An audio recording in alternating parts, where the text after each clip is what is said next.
Eugene, it is a pleasure to be talking to you. Thank you for the time, taking the time to spend with me today and spend on this podcast. And I'm excited for this conversation. We've talked briefly before, and I really enjoyed the conversation that we had already. So looking forward to this one. Welcome to the show. It's an honor to be here, Ryan. I had a few friends of mine that longtime listeners of your show and your efforts. And as we would have conversations and engage, I was frequently encouraged to get in touch with you and never really had the guts to do so. I did one of these for the first time with a friend of mine, Dave Mendonca, and he runs a similar effort to yours, and he's kind of in the early stages. And he kind of rallied me up, kind of the same reason. Just, hey, have a recorded conversation. People might enjoy listening to it. And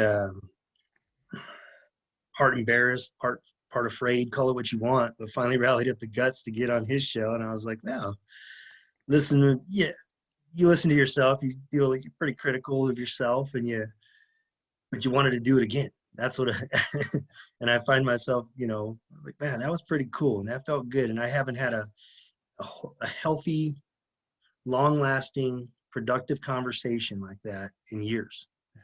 And now we could share the content. If somebody finds value in it, then we're doing something. That's what I enjoy so much about podcasting is the long form conversation. And you think about how much you've learned from people in your past, in your history, how much you've learned from people just by sitting and talking with them, or listening to people tell stories, or sit around the dinner table, and just talk and have conversations. Think about sitting around my own dinner table as a kid, listening to my dad talk to other linemen, or talk to my mom, or whatever family members, and just sitting and listening to their conversations as a intent kid. And how much I learned from that, and how much I went away from that after, and like talk to my friends about things I'd heard my parents say or other people say in convo. And that's what's so cool about podcasting, is now we can share our experiences in a long form conversation. And if somebody wants to listen to that and get something out of it, they're sure to get something out of it. Everyone's got something to say. So that's what I really enjoy about it. Yeah. And I'll piggyback on you there. The long form conversation, it has become somewhat of a lost art. Mm-hmm. I'm 38 years old. I've lived about half my life without a cell phone and half my life with it. Here in the last, let's say, 10 to 13 years, a lot of our communication has heavily shifted and depended on text messaging and dialogue on social media. So we have these newfound treasures, right? Which right now we're actually recording this, and we're going to share it on some of these newfound treasures. But those things have a tendency to occupy our idle time. When we're with one another, we'll illuminate our face with that screen. And I think the long form conversation has become somewhat of a lost art. And I think there's a human craving and I think that's why podcasts have become so popular. And I heard Jordan Peterson framed it up perfectly last night. He says, you got to think about it. There's not enough time in the day to sit down, grab a book, and read with intent and dedicate that much amount of time where you can get through a book with realistic momentum, right? We don't have that. But everybody's got AirPods, right? Shove those suckers in your ear, throw on a YouTube video where you could just listen to the audio, throw on a podcast, and now you're discovering new knowledge that you can catch on the fly. Whether you're a forklift driver, a warehouse worker, a hole digger, there's a lot of things you can do and take in some legitimate knowledge. Or just listen to the same songs that you know every word to. But I think there's a human tendency that's seeking that knowledge right now.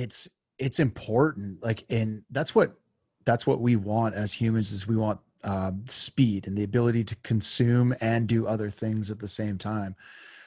Audio gives us that ability. If you're thinking of just putting a YouTube video on, well, that takes full concentration to watch. Like, you really can't multitask. You can't really consume a YouTube video and learn something, as well as do the dishes and mop the floor and paint the boys' bedroom.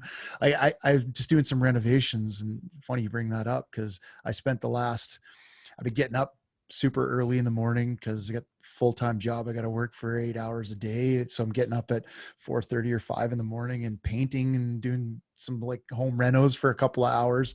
I pop in the AirPods, and I've been listening to Dan Carlin has a great podcast called Hardcore History. And if anybody hasn't checked this podcast out, if he does a phenomenal job.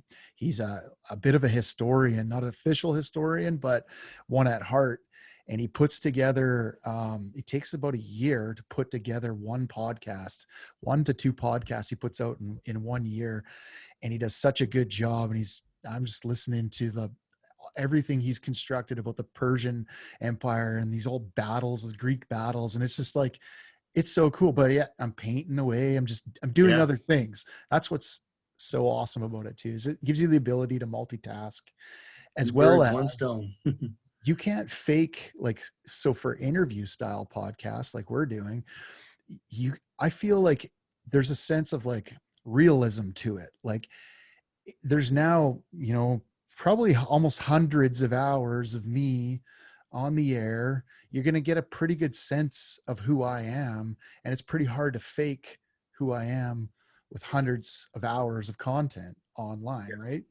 And so I think you really get to know this person that you're listening to. And, I think there's something there too that you just don't get in like regular social media consumption, or it's kind of a cheap way of communicating, is social media. It's a good way as well, but also like a cheap way to communicate, because I don't think you get the real people in it. You get to post, like what, the best parts of life. Right. But I'll just this past Sunday, not to cut you off, but I love to get this out here, because there is a degree of affection and intimacy to it. And the reason why I say that, so just this past Sunday, I got a daughter in basic training in the military. Now think about 30 years ago. She leaves, you don't hear from her. I'll talk to you in 9 weeks, hopefully at your graduation, correspond when that is, right? Yeah. But instead, she's at the end of week 1, she FaceTimes us, and it's like here's this inrush of emotion, and you felt the connection, even though, yes, it is just a screen. Yeah. But you got to see her facial expressions. You got to see her emotion. It restored your faith that she's strong and she's going through it. And it gave her a little boost, getting to see ours and her little brothers and her stepmom, and she gets to call her mom. And it's a beautiful tool. And I think it completely proves what you're saying, how although I don't know the distance between us right now, this is our first one-on-one conversation, but we're probably going to be buddies for a long time after this, For sure. And I legitimately get those connections. Me and Dave never even shaken hands. Yeah. But one phone call takes off, 3 hours later, man, we're like, what the hell, dude? Yeah. Our kids have been gnawing on our ankles and we're over here BSing, The friendships that I've made purely from social media, I've had a chance to physically meet a couple of them, but there's a few people just like from this, reaching out, hey, do you want to do a podcast? It ends up a podcast. You end up DMing and texting and phone calls and rough times. And it just spirals into a really great friendship, all from this platform. It's been really cool. It's also been really neat to get the feedback from the audience of the people that actually are listening, and to get that feedback and to hear from people. It means so much to me. It helps feed me and keep me going, because sometimes you wonder if anybody's actually listening, but then you get these messages or emails, and they're almost hard to keep up with now, of just people that it's actually helping. And that makes me feel real good to know that, like, you're making a difference, and the things you're saying and the people that you're interviewing, they're providing value to people in the world. That's why I'm doing it. So it is neat. Yeah. Well, I listened to your Just Say Yes, that tailboard that you put out. Yeah. And I like how you framed it. And all my life, I've been that guy who has said yes. and it subjected me to a lot of experiences, some of them successful, some of them failures. Yep.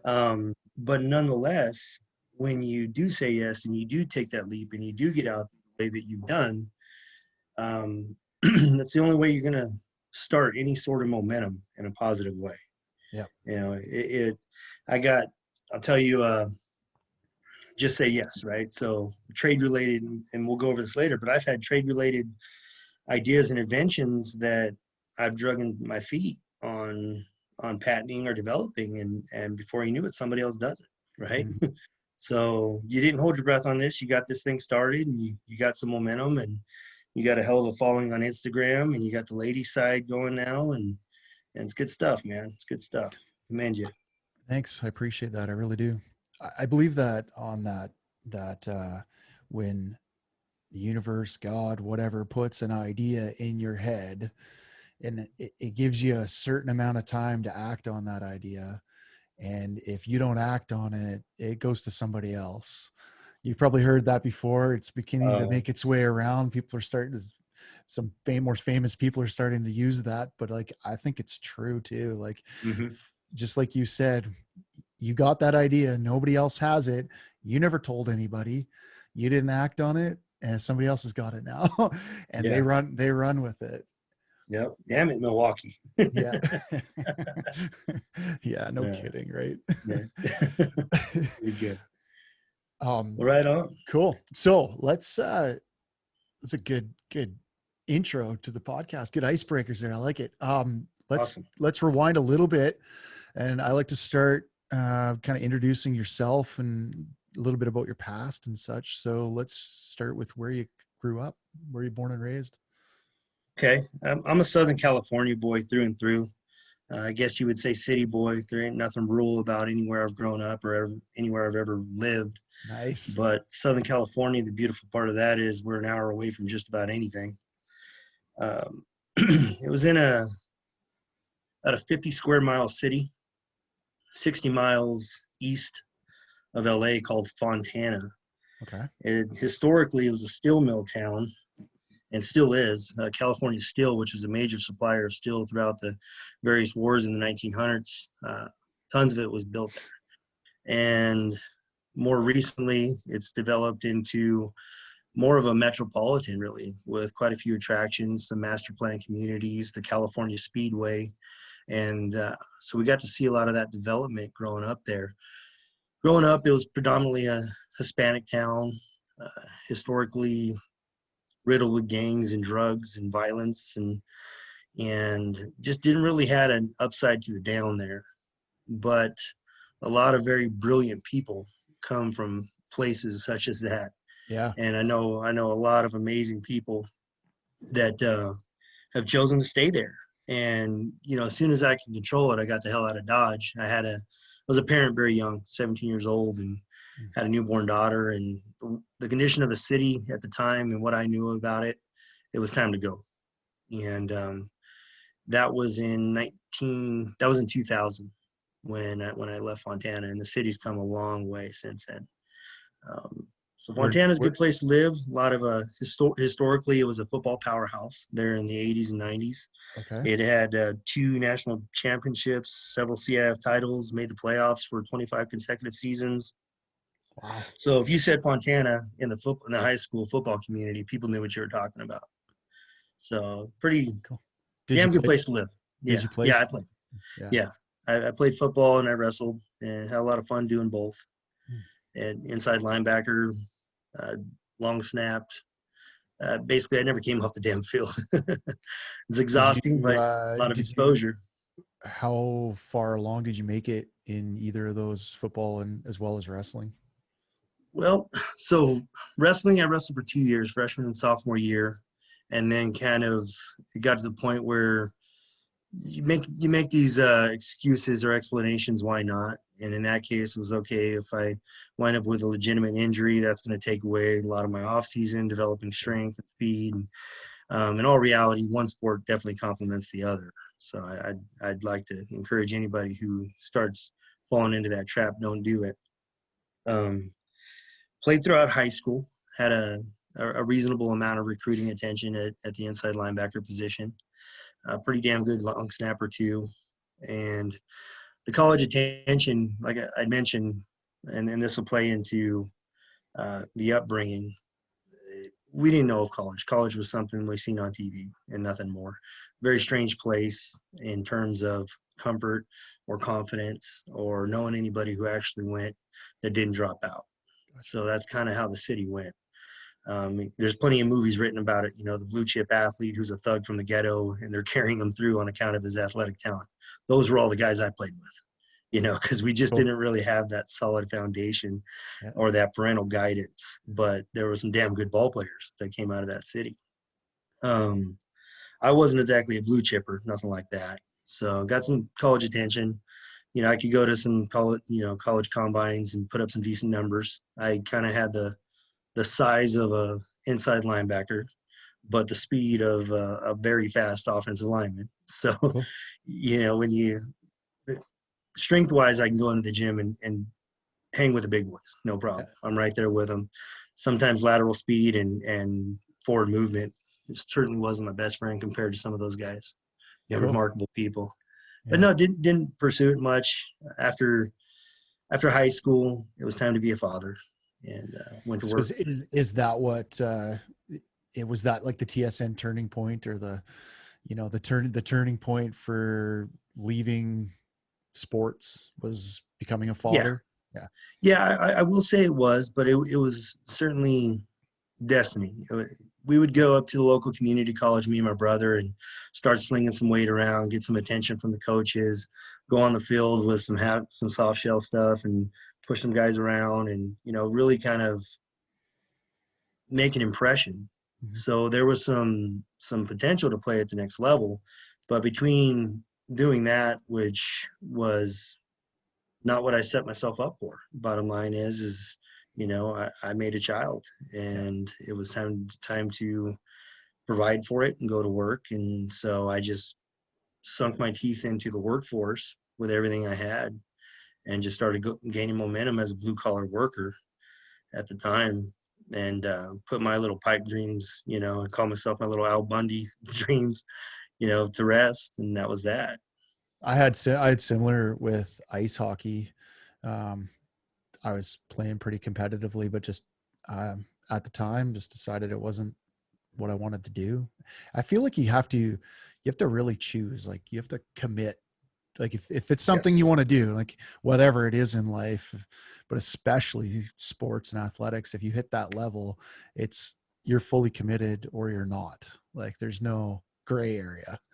You know, at the lower levels, talent will get you to a Yeah. certain point.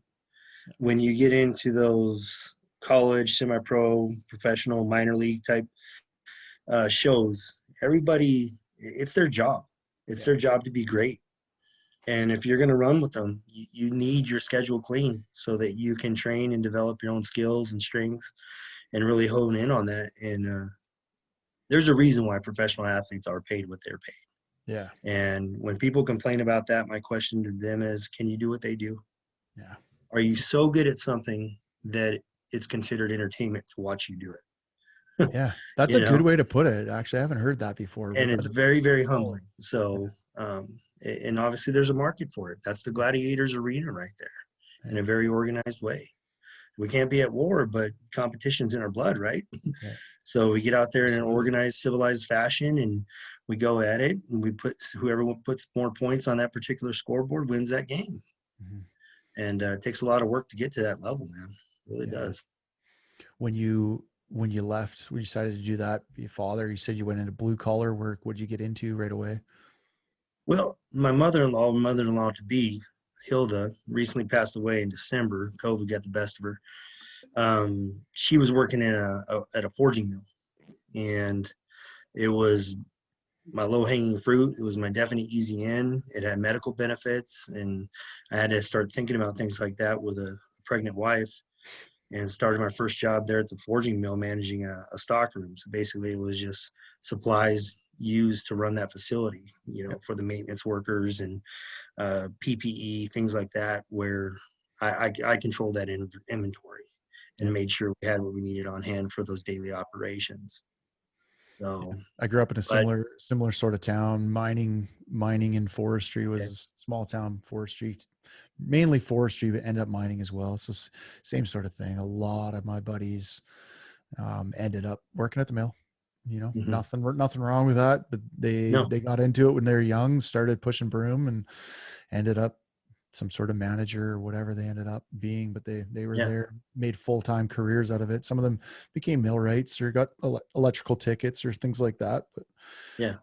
yeah, Yeah, yeah, there's a lot of fingers that, you could spider web off of there and you make a legitimate, comfortable living. Yeah. I think totally. it's awesome when somebody doesn't have to leave their hometown and they have roots that deep. Yeah, That's pretty damn cool, man. yeah, You grew yeah. up there and you've worked all your life there. I mean, you're going to have a special connection to that dot on that map. That's for And sure. it takes a special type of person to actually do that as well. Like my uncles, both of them were like 40 years at the mill. You know, one was a millwright, the other one's an electrician. Um, they started at one place and they spent their entire career going to the same place. You know, but great, good on them. That's what they wanted. Um, I got a little bit more of a gypsy soul in me, so I just I could have know. never see most linemen do. But Oh, yeah, that's awesome. That's awesome. Yeah, when I was working there, my intent was undoubtedly, I knew what my career goal was. My career goal at the time was law enforcement. And I there's a lot what, to you it. got law enforcement in your background, or where did that come from? Okay, so not at all. So I'll rewind a little bit as far Sure. as where I grew up, how I grew up, and uh, came from a family of 15 kids. My Oh parents had nine wow. boys and girls. Basically, my mom was pregnant from 1959 to, and that's no lie whatsoever. Same two parents right there. And Amazing. so if the old saying that every family has one, Yeah. we'll do the math. Naturally, mine's going to have more than one. So there were some negative examples, we'll call them, growing up. Like And there were five. some guys that, gotcha. Yeah, but yeah, exactly. So there were some guys that, decided to take the less than desirable path in life and got into some bad things. And that provided some pretty awful examples of who or how to be. And then there were some that kind of flirted with it, but then they finally got to a point where they said enough's enough. And out of the okay, I'll be very transparent. First 8 children all involved in methamphetamine. Mm, Okay. And we're not good drinkers. There was a lot of terrible things that had happened that we had witnessed growing up. But one of the brothers, my brother Bill, he drew a hard line. He says, from here on out, from here on down, he had never done drugs. So he was the first living example as an older sibling that didn't do it, that didn't fall into that trap. And he was, a big brother, how a big brother should be. He'd coach the basketball team and he'd get us outside and teach us how to dribble a ball and throw a ball and do all those things. And he'd take us places with his girlfriends. Here he is, 18, 19 years old, being a very effective, damn near more than a big brother, almost a fatherly role, to be honest with you. mm-hmm. So we got to see that example. We got to see how clean living looked like and what that would working hard. And he went into IT. And so he had a computer skill set and we would see him, he would have decent paychecks and we could see what money would do. So we were showing a pretty good example. Yep. But back to the root of the story, why I was so hell-bent on getting into law enforcement. I was athletic. I was clean cut. I did want to go into the military. But with a child, it just didn't seem like a practical thing to do. And I was hell-bent on passing a background check and becoming a police officer in Southern California. So I stayed the course there at the forging company, worked there for about a year and a half, pissed everybody off because I was working so damn hard. I was working so damn hard, and my pay increases at my quarterly evaluations would reflect my hard work. And I was getting pay increases the guys that were there for years weren't getting. but I would literally run from point A to point B. You know, I was just saying in line work, hurry every chance you get. Yeah. And you ever heard that? And you're Yeah. like, what do you mean by that? You know? But what I think that means is from point A to point B, it doesn't take any skill or any brain hustle. Yeah. You know, Do the one thing you can do, move quick. Yeah. yeah, anything that doesn't require thinking, do fast. You Yeah. know, but anyway, and I'd literally run everywhere I went, and I think it was a breath of fresh air to some of those old timers watching a young guy just bust his ass and just get after it. Got out of the forging company when an opportunity as a meter reader opened up for the city of Colton, which is a neighboring city to Fontana where I grew up. My brother was working there at the electric department in the substation. Brother's an electrical guru, phenomenal substation operator. And I got into there as a meter reader in a temporary fashion. So I didn't have benefits. I didn't have none of that stuff. But once again, busting my ass. I had the old timers, the meter readers, pulling me to the side and saying, "Hey, you're screwing things up." And I'm like, "What do you mean?" So this is a digital route, and the frequency of your reads, you know, they're not attainable for us. Yeah. And there's a obese 400-pound meter reader. There's a 60-year-old Navajo Indian who's just waiting for retirement. And then I come on the scene at 19 years old, you know, probably should be playing college football, but now I'm reading meat. So I'm just getting after it, man. Yeah. And so anyway, in the city, when they see I a could hustler, see how that could piss them off a little bit. oh But in the yeah, same oh sense. yeah, yeah. And looking back on it, I think it had the conversation been sent right, and it was. I think I know what you're saying. Yeah. When my boss is calling me in and sending somebody else to audit my reads to verify they were actually taking, you know, I'll call that a compliment. Yeah, for sure. Because I told him, I said, every number in there is going to be accurate. So It's awesome. So in civil service, when you get somebody who's willing to move fast, every department starts chomping at the bit to get their hands on them. They knew that I was a temporary guy in the meter reader department. Well, some of my brother's buddies that he would switch for there at the substation, because Colton had their own municipal utility and their own line crews. And so Gary Updegraff and Ruben Briones and all these guys that were Ed Ficarra, guys that have been in that portion of the line side forever, that's a good one. We need to get our hands on. And I still remember to this day, and this will come back to get me later, Gary, he's like, "Hey, we're going to have a position coming up, so on and so forth, but it's going to be about a year. Just hold tight." I'm like, "You can't go a year." Ended up taking a position for the city as a mechanic in training at the wastewater facility. So I'm at the wastewater facility, you know, as a ship mechanic. And that was a humbling experience. You know, I'd never been afraid to get my hands dirty, never had a weak stomach, but man, did that test my test my abilities. It was rough, you know, condoms, female hair mixed in with syringes, you name it, everything under Dude. the sun. And you had to just throw on some latex gloves and get mucky. Yeah, buddy. So anyway, worked my butt off there at the wastewater plant. Gary finally calls me up with that line position. But by this time, I had already acquired some. Yeah, well, get this.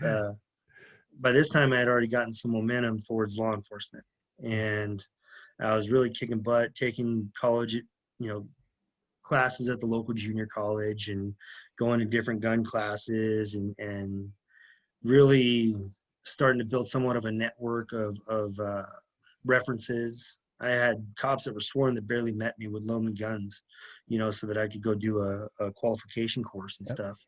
And those guys to this day, still friends of mine. Anyway, I had my momentum and I had my heart set. You know, when I was in third grade, you know, what do you want to do when you grow up? I draw the picture of the police officer. That's and cool. I set out to do it. At this point, I was a little bit more grounded and was nervous, to be honest with you, about my background. Growing up in those neighborhoods, our house had been shot at. I mean, I had guns to my head. I'd been in some pretty violent fist fights. Some of them I won, some of them I lost. People got hurt pretty bad. Had some friends that were involved in gangs and stories that were documented, really. Yeah. And I thought, okay, my name involved in some of these reports. I don't know that just they're going to say where there's smoke, there's fire, and probably just find a reason to DQ me. Well, I stayed my course, and I told Gary when he called me up with that apprentice opportunity, I said, "Man, I'm going to be a police officer." He says, "You're going to regret it. Remember I said that." And I was like, well, thanks for the Yeah. encouragement, buddy. So anyway, I go about my business. I go into law enforcement. Every agility test, every written test you took, I was at the front of the pack. I mean, I remember doing a 500-yard sprint for the agility test, and at about the 400-yard mark, vomit, just all of. But I was beating a 150-pound dude next to me in a dead sprint, and I'm like 240. But they grabbed it. They said Yeah. he's ours. And by the time my background would conclude, I had the sheriff's department with a a job offer. And then I had the Colton Police Department with a job offer to me to send me to the academy. Well, that's a conditional, and you have to. There's two things left. There's your psych and your polygraph. Passed those, got to the academy, and hit the ground running. I mean, I was a natural. It was Sweet. awesome. Just from day one, I was the first one in line. Me and my buddy Wade. I didn't know him at the time, but we're still friends to this day. We're fighting for that number one spot. Who's first out the gate? And And how does that feel, finally, like achieving what you wanted to do since you were 3 years old or third grade or whatever? it was cool. But here's the kicker at that point. You're the deer in the headlight. You don't know how far this is going to go, and you're showing up every day to an ass chewing. You're showing up every day to anywhere from a 3 to 5 mile run, holding and doing push-ups until failure. You're getting yelled at. You're getting your uniform picked apart. But it's all part of a process. And as long as you can weather that storm that they're throwing at you, it's all going to be worth it, because that process is necessary. A challenging police academy or a challenging basic training, what that can do for a guy who's about to go into those environments and deal with some of those circumstances, it's necessary. Yeah. If you're going to try and just get psychologically tough on the fly, you're not going to stand a chance. But I had pretty tough football coaches and grew up pretty physical anyway, so a lot of that was really easy. Get, Getting yelled at was no stranger to that. Yeah. Making decisions under pressure. Like I said, I never came off the field during a football game. Yeah. Your head's always on a swivel. Your peripheral vision's just very engaging. You know how to process thoughts It's rapidly. amazing how much athletics like that. It's same Mm-hmm. thing for myself growing up playing ice hockey. I look back at what that taught me, just for same sort of things, right? Your agility, your balance, your head on a swivel, they call it, Yep. like constantly Mm-hmm. looking around, noticing things. It taught you all those things for sure. I can relate with that. Absolutely. Yeah. So as far as how it made me feel, is amazing. I'm here and I'm not leaving. Mhm. You're going to have to carry me out on a stretcher. So got in the academy, just absolutely killed it. It went so smooth for me. My peers voted me as our class president, Cool. and we have 52-person academy class, and all the supporting staff and everything. So at graduation, I was required to give a speech in front of a couple thousand people. So here I was, a 21-year-old kid, and now I'm in a position where I got to give a speech in front of all these people. And unfortunately, I grew up with a father that was basically like my friend's grandfather's age, right? He had me when my mom was 43, mom was 43, dad was 46 when he Wow. had me. Yeah. So by this point, he's 67. And that same day that I got to give that speech in front of those couple thousand people at my academy graduation, the poor kid from the drug addict family from the ghetto becomes a police officer. He had a heart attack that day, dude. Oh And man. he's in the Seriously. hospital, and I still got to put on this show and put my game face on. And, whoever, half the family couldn't attend because they were at the hospital. And but Unbelievable. yeah, Like, shitty timing, dude. dang, I But guess you don't get to time it, but wow, that's no, horrible. you don't. He had been in and out of the hospital throughout the entire academy, so it wasn't uncommon for me to get those phone Sure. calls. Yeah. Hey, he had another one, or diabetic something or other, something that constituted a hospital visit or an ambulance ride. So And what so are there I like, was. did Go you for it. did you so what did you do in that scenario? Like, what did you draw upon? Did you just go and you just wing it? You did your best? Or what advice do you have for people if they find themselves in a scenario, like not only speaking in front of a couple of thousand people, which is a difficult task already, but to do it already like rattled, Yeah. like you were, how did you do that? Well, I think the mental toughness, in my opinion, and that's where I think competitive sports Mm, prepare you for a lot in life. They will help you, because think about the things that you know what it's like to lose, right? And I don't know about you, I never grew accustomed to losing. So if we lost something, I was crying, man. yeah, You know, same, but same. yeah, and so you knew how to lose, you knew how to take criticism, you knew how to what it was like to fail and make adjustments and still move forward. You knew what it was like to lean on your teammates, right? Which was something I had to do that day. I couldn't look anybody in the eye. I'd Yeah, start breaking up crying because I still didn't know his status. Last thing sure. I heard, he's headed to the ER.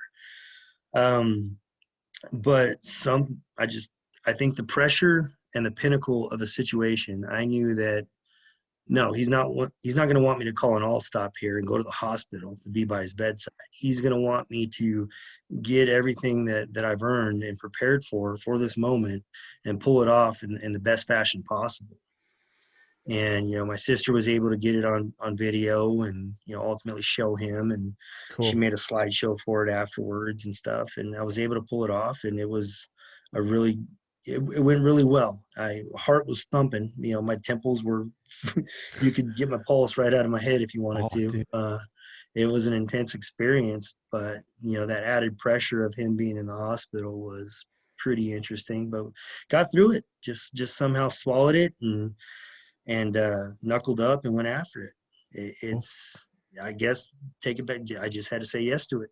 Yep. Yep. It was one of those moments.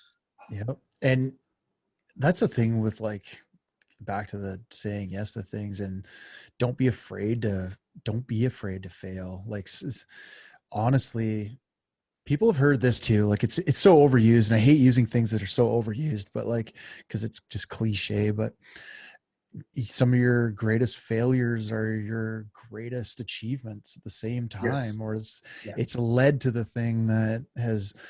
I saw this thing the other day. Everyone knows Michael Jordan's story of getting cut from the basketball team when he was 13 years old because he wasn't, you're no good at basketball, get Yeah. lost. Sure.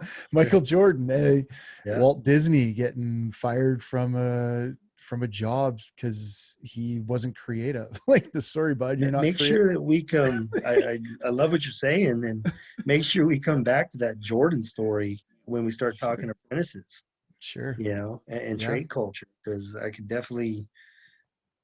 yeah, I, we'll I do that. I think I'm glad that I heard that from you because I haven't heard it as often as you have, I guess, but it's not too cliche and it's very useful to me. It floats But around TikTok. That's why I've seen I seen it got you. recently. My boys love TikTok, and it's funny. I was so defiant towards the social medias, and then after my first divorce, I got into MySpace. It's a good way to meet women, Yeah, and that's what it was at the time in '07, '08. And yeah, um, you were able to tell people a lot about yourself and your character, your interest, and different things on yeah. your MySpace page. And before you knew it, Facebook came along, and it was a little bit more of a dialogue and an exchange. Yep. And not until the clothing line, the Line 11, that I did anything Yeah. with Instagram. So, and since then, I'm What like, do oh, you what do you think? it's an amazing resource, Yeah. tremendous resource. Yeah. And I love the simplicity of Instagram. I love that it's non-adversarial.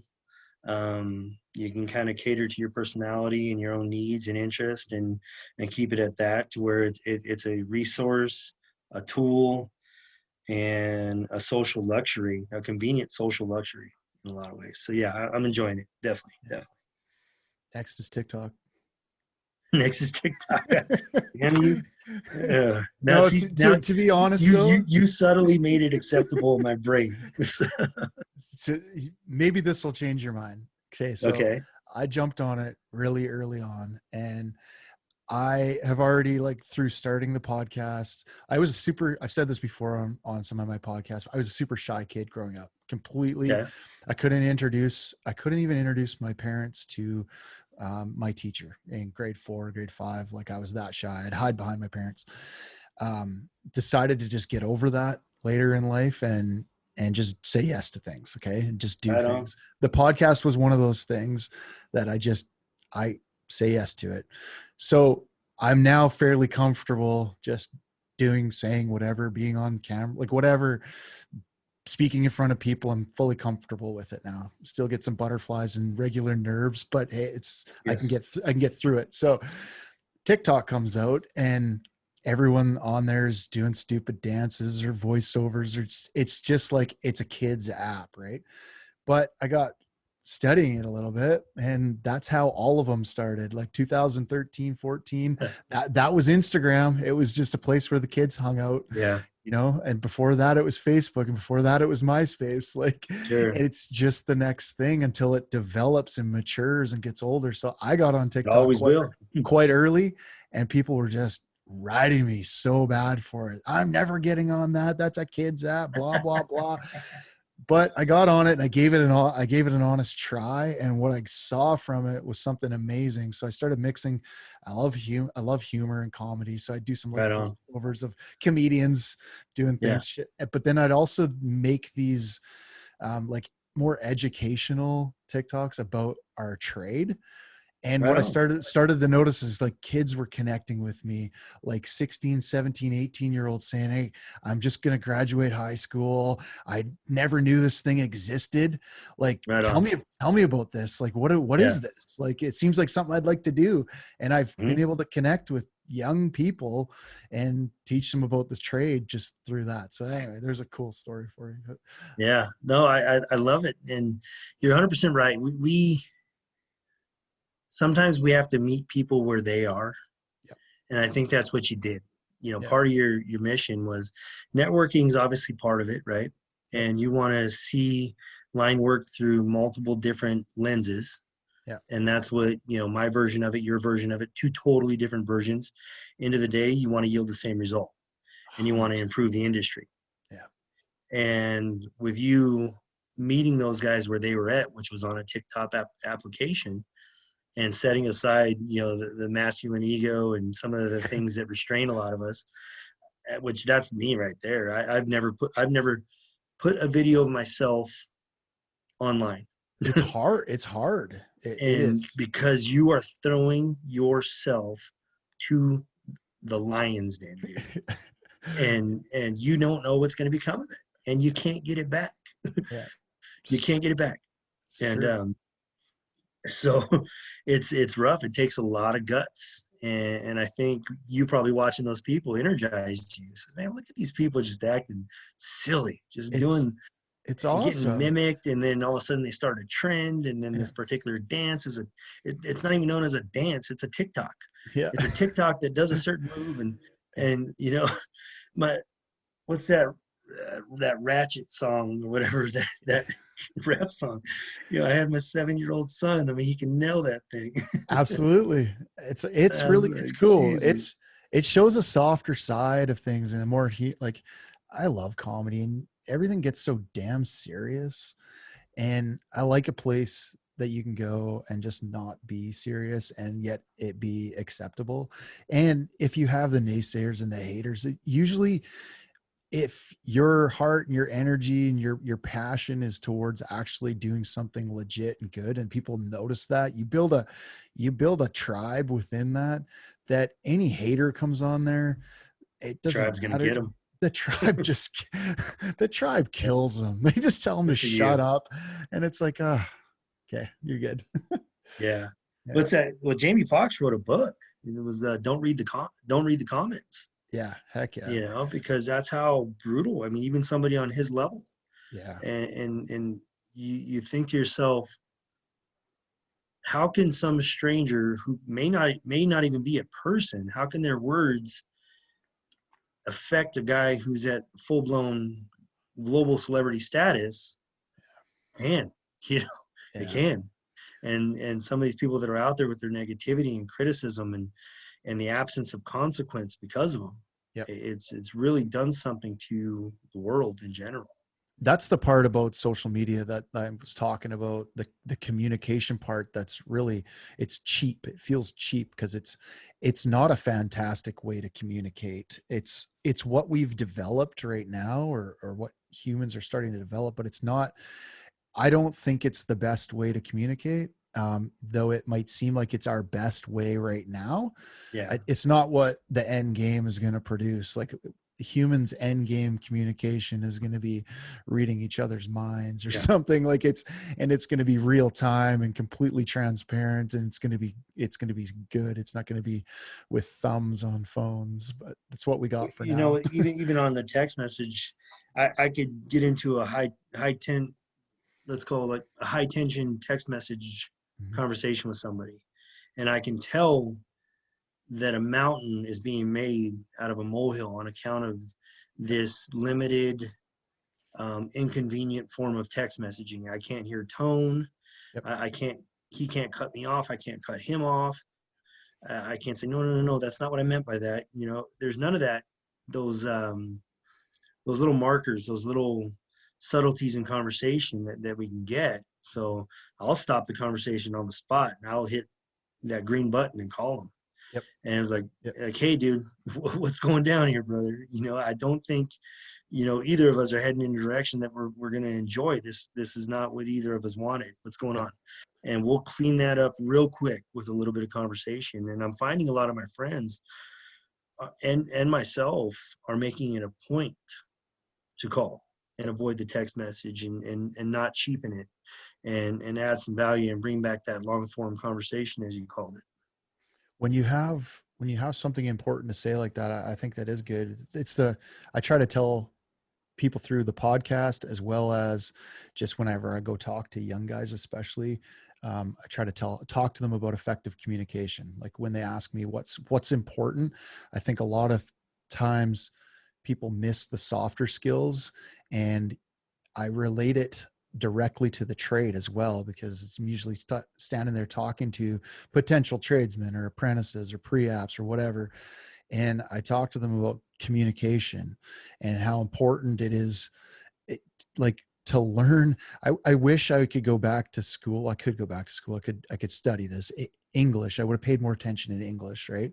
Mhm. Because if you can't properly communicate in written or verbal form, properly get the ideas from your head out, you're never going to be able to lead effectively, and it's only going to cause problems. And that's something, like you said, with email. You guys get themselves into trouble a lot with email, and it's a tool that, in this trade, you're going to be emailing, unless you just stay a lineman and your job is just in the bucket. You get any form of leadership role, you're into emailing, texting, every Oh yeah. form of communication that you have, you're going to use. So you got to know how to communicate properly. You got to know how to deliver tone in a text or email that's not Yeah. going to piss the other person off, or how to de-escalate things. Like, I just think what you said super important. That's why I wanted to drive on it a second, because I don't think people quite realize how involved communication is. A few things on that, and effective communication, and the proper use of punctuation. I used to tease my daughters, and this is a good, parenting tool. And they would send me a text message, right? And the sentence structure and the capitalization, the punctuation was improper, and it was a question. And I'd bounce it back and said, please pamper that up before I answer it. And they knew that I was playing. I just blasted some red ink on it, so to Yeah. speak. So I'd force them to use that so that I can get the context proper and I can get the tone proper, and make sure that I reply properly. Because you know a foreman will facilitate a tailboard, right, and turn the guys loose, and the apprentice will go do something that's 180 degrees out. Yep. And what the hell are you doing, kid? Exactly what you told me to do. That's not what I said. Stop right there. Of course, it's not what you said, but that's what he understood. Yep. Okay.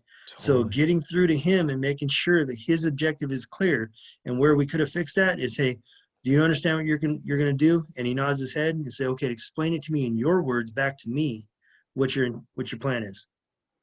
And when you get him explaining it back to you, you're going to say, whoa, no, that's not what I meant.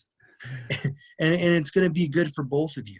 Yep. And because you're going to say, well, wait a minute, how come he just didn't get it the first time? And so you're going to make adjustments moving forward, right?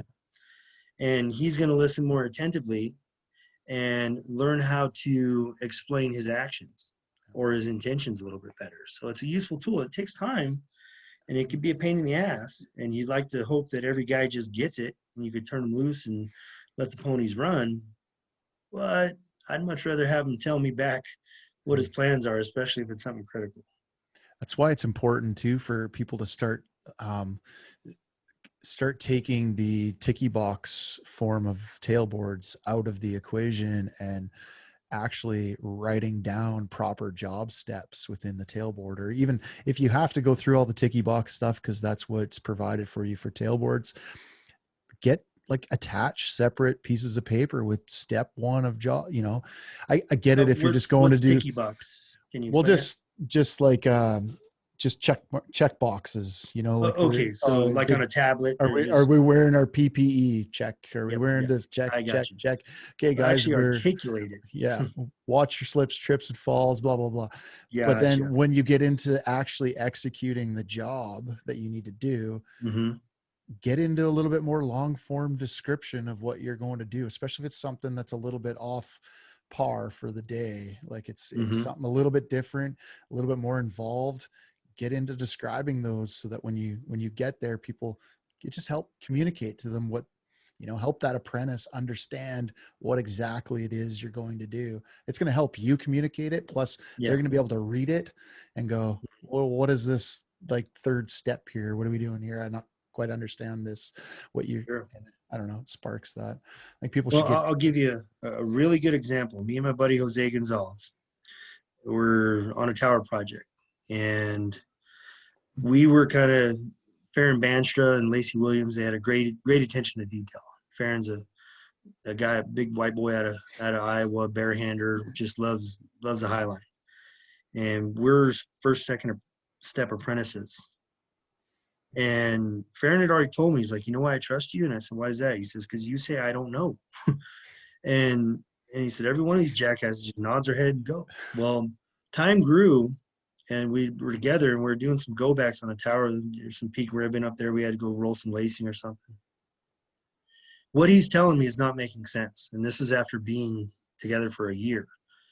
And it's about a 150-foot climb to go fix this piece of lacing. And I'm like, Farron, that's not making sense at all. Like, take a closer look at the map or the schematic.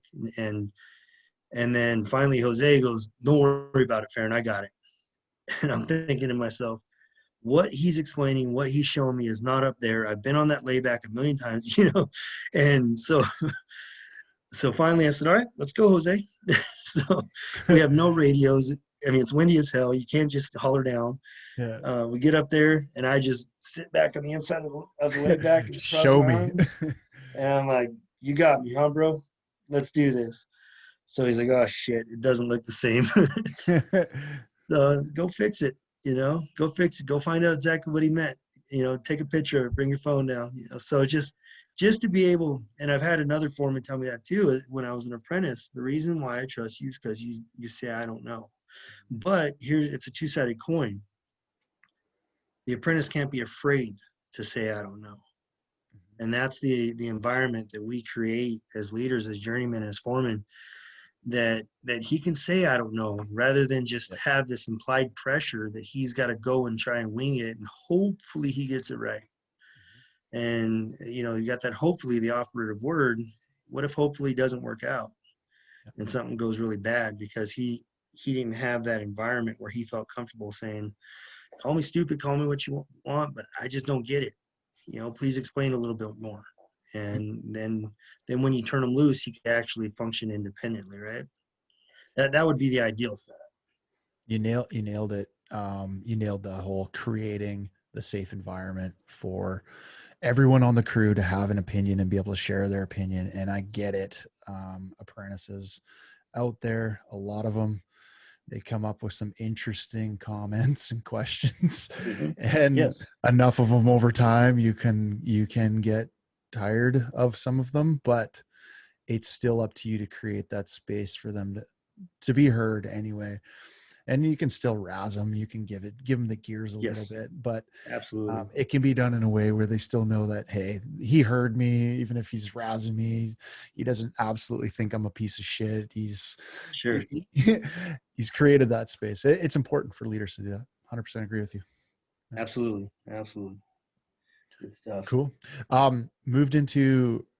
Moved into law enforcement. How's that going for you now as a police officer? You're out of the academy now and you're a cop. Okay, so I graduated the academy in September of '03. Go to the streets, and I mean, I can tell you crazy stories. Got to play cops and robbers. Bottom line is, things just went well, and I always said it takes one to catch one. I grew up in the streets, so I knew the methods. I knew how to communicate. I knew where people hid. I knew where people hid their contraband. I knew the hours they like to function. I knew what they walk and talk like. I knew body language. I knew tattooing. I knew it was a real smooth process. So I was a real quick riser. I got released from training real quickly. My officer safety was great. That's a good and a bad thing, because some guys will commend you for that. Some guys will hate you for that. So there were some old school guys that just simply said, no way you can turn them loose from training after 8 weeks or whatever. Nonetheless, went smooth. I made the corporal's list for promotion in 3 years. Um, Guys, mentors of mine told me, hey, not your time. You're on that list in some ways by default, but in other ways by merit. But don't you dare accept nothing or get your hopes up.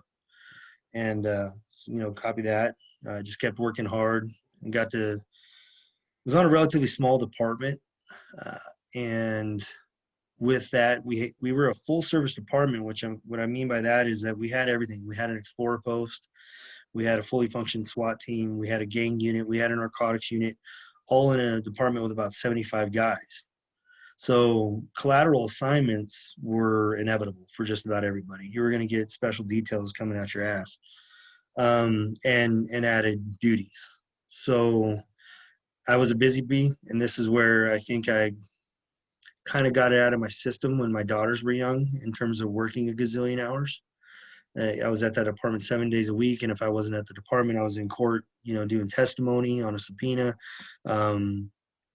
But nonetheless, I'd walk, talk, lived, and breathed and ate law enforcement. It's what I did. Got to be a SWAT operator for 3 years. Did a lot of cool training there. Worked with some regional teams and got to train with some of the best. San Bernardino County Sheriff's Department, highly regarded Special Enforcement Division. I got to train with them. LA Sheriff's Department, nationwide, they're known. Just like we do line rodeos, they do SWAT rodeos. Oh, cool. And I didn't know that. That's yeah. neat. Oh yeah, absolutely. Police and fire games, SWAT rodeos, you name it. They'll host them here, and the teams will go. They'll do different shooting competitions, strength, conditioning, agility drills. They'll have endurance races with shooting and obstacles involved, kind of like Spartan runs in full tack gear. I love that stuff. I loved it, and I craved it, and I wasn't afraid to just say yes, even if it meant we weren't the best team there, even if we had hodgepodge, low budget equipment, and we're, going in there with the SWAT gods. Let's show them how well trained we are, or let's find out how not well trained we are. And that's what I like doing, because I don't like camping with mediocrity, thinking I'm a badass. I want to go around the best of the best, and then see where I fall. I'd rather be a medium fish in a really big pond than a really big fish in a small pond. And that's my take. And I don't hide from failure, or I'm not afraid to be humiliated in an environment like that. So anyway, ended up concluding my law enforcement career. It kind of took a bad turn. I had a shooting, another in custody death. Those were all perfectly justified. Life was good, nothing there. The DA cleared them with flying colors, no drama whatsoever. Had an informant that I was working, and it turned out that informant was just basically peddling us information so that he could do functions at a larger level. But in order to keep working him, I had to keep him undocumented. And turns out a phone conversation with him was on a wiretap, and they thought I was a little bit too friendly. and he's an informant. Yep. And it was what it was. And I got that phone call to this day. There was no danger or hazard in it. This guy's giving up murders and rapists and kidnappers in our local community. And if you're working them at the Fed level, then you need to send us a smoke signal and tell us to, cut our affiliation with them. So it's crazy, man. yeah, it did. It sucked, because it was heartbreaking. That was my skill set. I had already been through my apprenticeship, so to speak, Yeah. right? And I was a journeyman cop. Yeah. And so I could have taken my resume anywhere, and anywhere in this country, and they would have hired me sight unseen. Ended up going on I divorced about a year before all this kicked off, and now I'm dating my new girlfriend. And things are going good, and I've introduced her to my daughter, and we decided to move in together. We move in together. 1 month after we moved in, I was put on administrative leave and given this memorandum. They took my badge, they took my gun, they said, hey, sit at home, you're subject to call at these hours, don't respond to any court subpoenas or do any functions as a police officer. Roger that. Can you tell me what this is about? No, we won't. We'll call you when we need you. And there's backstories to that, man, because I have dirt on every son of a bitch that walked me out of that door of that building. And I could have ended their careers or taken them to prison. But I didn't go there. I'm not a Serpico. Okay, whatever this is, I know that the amount of merit and the amount of equity that I have in this department will supersede whatever is going on right now. And that was my faith. And I sat at home for 9 months, dude, before I got interviewed. And just prior to this going down, I made the corporals list for the second time. And it went from guys kissing my ass because I might be their supervisor in the near future to they won't even pick up their phones. So completely blacklisted, couple guys that I have admiration for that didn't let politics get in the way and just said, hey, Eugene's a solid dude. And they definitely kept in touch and check in on me periodically, invite me out for drinks if somebody was having a birthday or something. Mm-hmm. So really appreciated the guys who don't blacklist you because all of a sudden you're on the downside of politics. And so anyway, I was at home for 9 months. Didn't really know what I had going on, but I think my brother, still working for the city of Colton there in the substations, he was in tune with most of the local politics. I think he was getting the vibe that I'm not coming back. So he starts telling me, hey, you got to start, figuring out that skill set. You got to start figuring out what you're going to do for a living. And I said, I got it figured out. I'm going to cash out my retirement and go into a law program. Go into a law program, become a lawyer. Started budgeting that, taking a look at what that looked like. I'm living with my girlfriend. We're leasing this pretty nice house. I got a pretty hefty child support ticket. I got my daughter's half the week. I got, and it's just budget-wise, it wasn't going to happen. So then he got me thinking like, okay, what am I going to do? Where am I going to go? So that's where I have to call Gary. Remember Gary? The one that told me I was going to regret it? Well, as luck would have it, Gary's now working at the local union hall. Perfect. And I called him up and I said, hey, Gary. He says, I already know. He says, I told you 10 years ago, you son of a bitch. And I'm like, dude, don't rub it in. Yeah. And I said, tell me I'm what already I gotta do. humble pie here, buddy. Yeah. So I got 3 older brothers that are inside wiremen. They're IBEW electricians, went through the full structured apprenticeship. And I just didn't see myself doing what they were doing. I loved working outdoors. I think if I was to go from the excitement of law enforcement and playing cops and robbers into plugs and switches, I don't know that would really suit me well. Yeah. So my brother Tim, he's like, he says, if I had to do it all over again, I'd be out of these substations and I'd be a lineman. And I said, okay, well, tell me what I got to do. He says, give Gary a call. Gave Gary that call. That's where he kind of rubbed it in. And he says, you're kind of worthless to me until you get your Class A license. He says, but timing wise, it's in 09 and there was a 500 line going and 2 others on the horizon. So that's going to clear out any local union hall. Yep. It's going to take every beating heart who can drive a truck, dump water, shake steel, you name it. Yep. It's a great foot in the door when those projects kick off because there's tons of undesirable calls. But once you're out there, things are going to take flight if you work hard. So I did exactly what Gary told me to do. And I was able to come back and sign, I think, Grumman book 3 or 4. I rolled the books 4 or 5 months, kept re-signing. Broke as hell. The money had stopped from law enforcement because when I was on administrative leave, I was still getting paid a 40-hour week.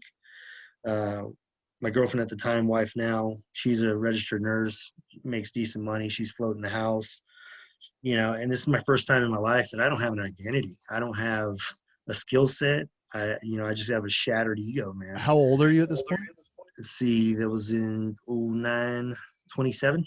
Okay. Yeah, 27.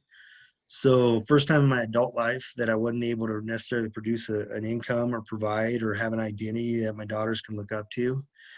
Here I was, I made a mistake that I'm going to have to explain to them someday. And I had to look them in the eye, and they were, this is 09, so they were 9 and 7 at the time. And I said, Daddy can't be a police officer anymore. And trying to explain that to a 9 and 7-year-old, it just doesn't go over well. What Why not? what was your mental health? Sorry to cut you off, but like, what was your mental health like at this time? Like, Hell. yeah. It was hell, brother. I mean, all I had was things you did. Like, what'd you get? Like, I get the reason I'm asking is because I do get this a lot. There's a lot of guys out there. It's just a thing, people are becoming more and more aware of people's mental health, whether it's themselves or people they know. So any advice on that or things you did or whatever? Yeah, definitely stay active. Find yourself a wholesome hobby. And I had 2 wholesome hobbies, and one was being a dad. So when the girls were with me, I was dedicated to them. We were doing something fun, interesting, educational, something geared towards their sports that they're in, and it was all about them. When they weren't with me, I was in the gym. So that was my second healthy habit. Yeah. But when I wasn't in the gym, I was on the bottle. Yeah. And I was on that bottle. I had no belief in medication whatsoever. I knew I had violent tendencies, and I have remedied those, and I'll get into that therapy later. That plays into the Warrior Angels Foundation and whatnot. But at the time, I knew that there was a couple screws loose. I'd been through a law enforcement career that seen and done some things, and me and Dave always talk about this. There's no delete button on the brain, so you can't just dismiss those things, and they're going to have a lasting effect on everybody. But my big thing is I would shop for perspective. Like, okay, there's always somebody worse, and okay, adversity reveals character is what I'd always tell myself. And like, okay, well, I'm going through the most adverse time in my life, having to go through this career transition, shop for identity, provide for my family.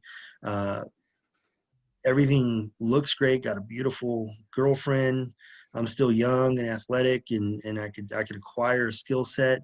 I got a resume that's good for nothing. So I started looking at, the Blackwaters or celebrity protections and things like that. And that's not going to make me any sort of reasonable father getting into that stuff.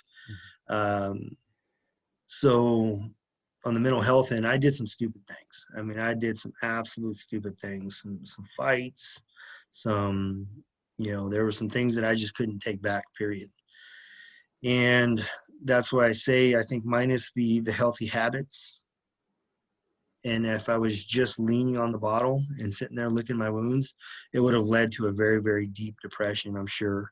But it was almost like, I'd hit the bottle and the sun would set. But, the healthy habit would be the sunrise on the back end of it, to kind of help you through the next episode.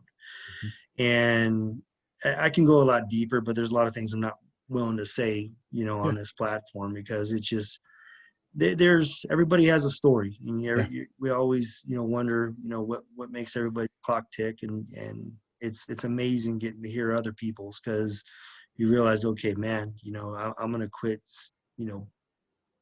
putting myself on this pedestal of adversity. Like I came over, like, son of a bitch, I climbed over a hill, and that dude hiked up Mount Everest, when it comes to adversity and having an honest comparison.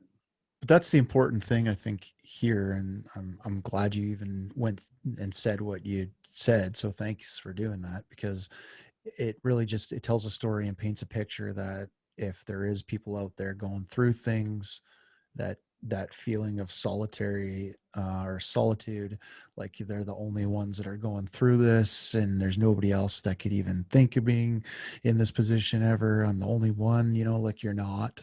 There's Yeah. people that have gone through a lot of shit like yourself. You went into some pretty good detail, and you say you got a lot of other detail, which I believe you, of things you could get into, but not like, there's people out there to help. That's all. And there's people out there that have gone through pretty much everything that anyone's going through. There's somebody else has gone through it, and there's people that have come out of it on top and come out of it not on top. So just have an example like yourself, somebody that's it seems like you've come out of this and on a good path now, in a good place. So it's encouraging for people. Yeah, and it was a unique position because up until this point, I was the one that broke the mold, right? I broke the mold. I got through that background. I kicked ass for 7 years, and then all of a sudden, I lived up to the stereotype or the hunches or those sort of things, right? And it Right. felt like I had betrayed myself in that way. And anybody who like everybody who knows law enforcement knows about IA and knows the sensitivities and knows, they're like, that is such horseshit, dude. And I mean, I can hand them my file, and it's not a fabricated story. It's such a pebble compared to some things, but just the lens that it was put through, and I think the timing of they seen some things where I had a flawless career, and then I had an in custody death, and then shooting, and then all of a sudden I was flawless up until that point. Well, then shortly after shooting, I'm getting a divorce. And then shortly after the divorce, I had forgot to turn in a report. And then they started seeing these patterns. And instead of taking a proactive approach and addressing the patterns, they make the assumptions that it's some sort of PTSD or absent-mindedness taking place. And then all of a sudden this pocket ace falls in their lap. And they could have done with it what they wanted, but they chose to do what they wanted. So I did feel betrayed in a lot of ways. And because on my last day, Ryan, I had requested from the Girls and Records a stack of all my accommodations. And throughout the years, I mean, anywhere from life-saving awards to, catching murderers and robberies in progress. I just always seem to be at the right place at the right time to catch the bad guy. And so on my last day, they have what's called a Scaly Hearing, where you're able to go and present your case to the city manager and the police chief, and they're there with legal counsel. You're there with legal counsel. And I just wanted to rub it in to Bob Miller, the chief at the time, because he knew how much and it was one of those things where, okay, I'm not going down like that, and I'm not going to bring anybody with me. And I'm not going to, I'm not talking, some wicked ass rampart corruption, nothing you're going to see in Training Day or anything. It wasn't anything like that, but everybody's got secrets. So I took that stack of accommodations and I took my termination proposal for resignation, right? They said basically resign or else. And I slid that across the desk to Bob and I said, does all of this outweigh this? And I knew it, I could see it in his eyes. He wanted to reply and explain to me, and give me the mano a mano. Yeah. But instead, given our modern legal climate, he was forced to look over at that city attorney, and the city attorney gives him a no head nod. And he looked back at me. He's like, Eugene, I don't have an answer for your question. And I just said, enough said. So I didn't resign. I was going to leave it to third-party arbitration to overturn it. Mm-hmm. But by that time, I'd taken my first call in line work. Those processes are pretty lengthy. Yep. And so my first call, okay, I take that back. I got a call to go unload wire in San Diego for that 500 line. And I didn't even have the gas money to get down there. And, we'd pretty much tapped out Shauna's bank account. And I mean, we had nothing. And so I had to turn down that first call. Well, down here you get 3 strikes, and I knew I had a couple more coming, and it was almost like God took away my gas money, so I couldn't take that call, so that because he knew the second one was coming. So then the second one was coming was digging holes. They give you all this lingo that you know nothing about. All right, you're on the Sunrise Project, digging a hole, 5'10s or better. You're working for Wade McKay. Well, you want it or not? Like, huh? Yes or no, kid? I'm like, shit. Yes, what do I got to do? Come to the hall, pick up your referral, jackass. It's like, Yeah. Duh. okay, got it. So I get to the hall, pull up the address, and the original address is in North County in San Diego in Rancho Bernardo. Okay, cool. That's 110 miles from the house. It's doable, Okay, Shauna, I'll leave the truck with you. I'll drive the Scion, and still broke, not Yeah. knowing how, I don't even know what my wage is at this point. And so I go and do my paper in Escondido, and then I didn't really know that, okay, here's PAR's headquarters here, but you're actually on that job way down in South County over in El Centro, which is 200 miles from the house. So then it's like, okay, I got to, borrow some money from a relative to get a hotel room for the week. And anyway, two-man holding crews. And this is where, like I said, we're going to have some good segues here on work ethic. And work ethic to me is everything. I didn't know nothing about this trade, but I knew that a great attitude and a good work ethic and an ability to learn quick was going to be my secret weapons. And so they pair you up in two-man holding crews. These are jackhammer, spoon and spade, helicopter sets. We're doing 11 and 13 footers, so we're digging for 90s and 110s. I don't even know how big the base is. I don't know none of this shit, dude. I have no clue. Yeah. But my partner was an apprentice flunky. He'd been kicked out of the apprenticeship, drug addict on and off, and so we get to dig and we get 3 or 4 feet down, and he goes down to the truck, which is a couple hundred yards out, and he throws Visqueen over the windshield and goes to sleep. And yeah, we're out in the middle of nowhere with a crummy and an air compressor, and we got all this hose strung out and all these bits, and I'm like, whatever, I'll just keep doing my thing. And I'm not in a position to piss anybody off. I don't know who in the political landscape. I've still got kind of the law enforcement Yeah. mindset, and well, I kept plugging away. And that went on for that afternoon. And then on in the next morning, he did the same thing. He just cabbed up and slept. Well, off in the distance, I see some binoculars from behind an oak tree. And I'm like, that GF is glassing us. So don't think nothing of it. But I That's kind of awesome. I casually go to get a water, and I kick his foot, which is, hanging out the crummy door. And I said, hey, Wade's watching us, dude. And he's like, bullshit. And I said, Wade's watching us. You might want to get out of the truck. Bullshit. And I said, he's over there behind that tree with binoculars. I'm not screwing around. And he's like, whatever, dude, you're just a paranoid ex-cop. So I said, I know what I saw. You might want to get out and start helping. So him and I start going, and we're digging. We're getting them. We knock out that first hole, and then we get 7 or 8 feet down on our second hole that same day. Before you know it, we're knocking down 2 of these a day, and we're on our second day of the second week. 8 guys took that call. Wade shows up out there on the fire road and has paychecks for everybody. Everybody gets 2-checked and gets laid off. He hands me a sticky note with an address. And the address is where I needed to show up the next morning, because he put me on a distribution crew That's as a awesome. grunt with no skill set whatsoever, no background, no history, just was willing to get after it and go and figure things out quick. So I See, man, started that's asking, it right there. Like that, that Wade is McKay from Montana. everything. That is everything I've been talking about for 2 years on this thing right there, man. Like Hmm. work ethic, you never know who's watching you. Like you just don't know what's going to lead to what. You said yes to something that you didn't even know what you're getting paid. You took the chance. You didn't have any money. You still worked your ass off. And that's what people see, period.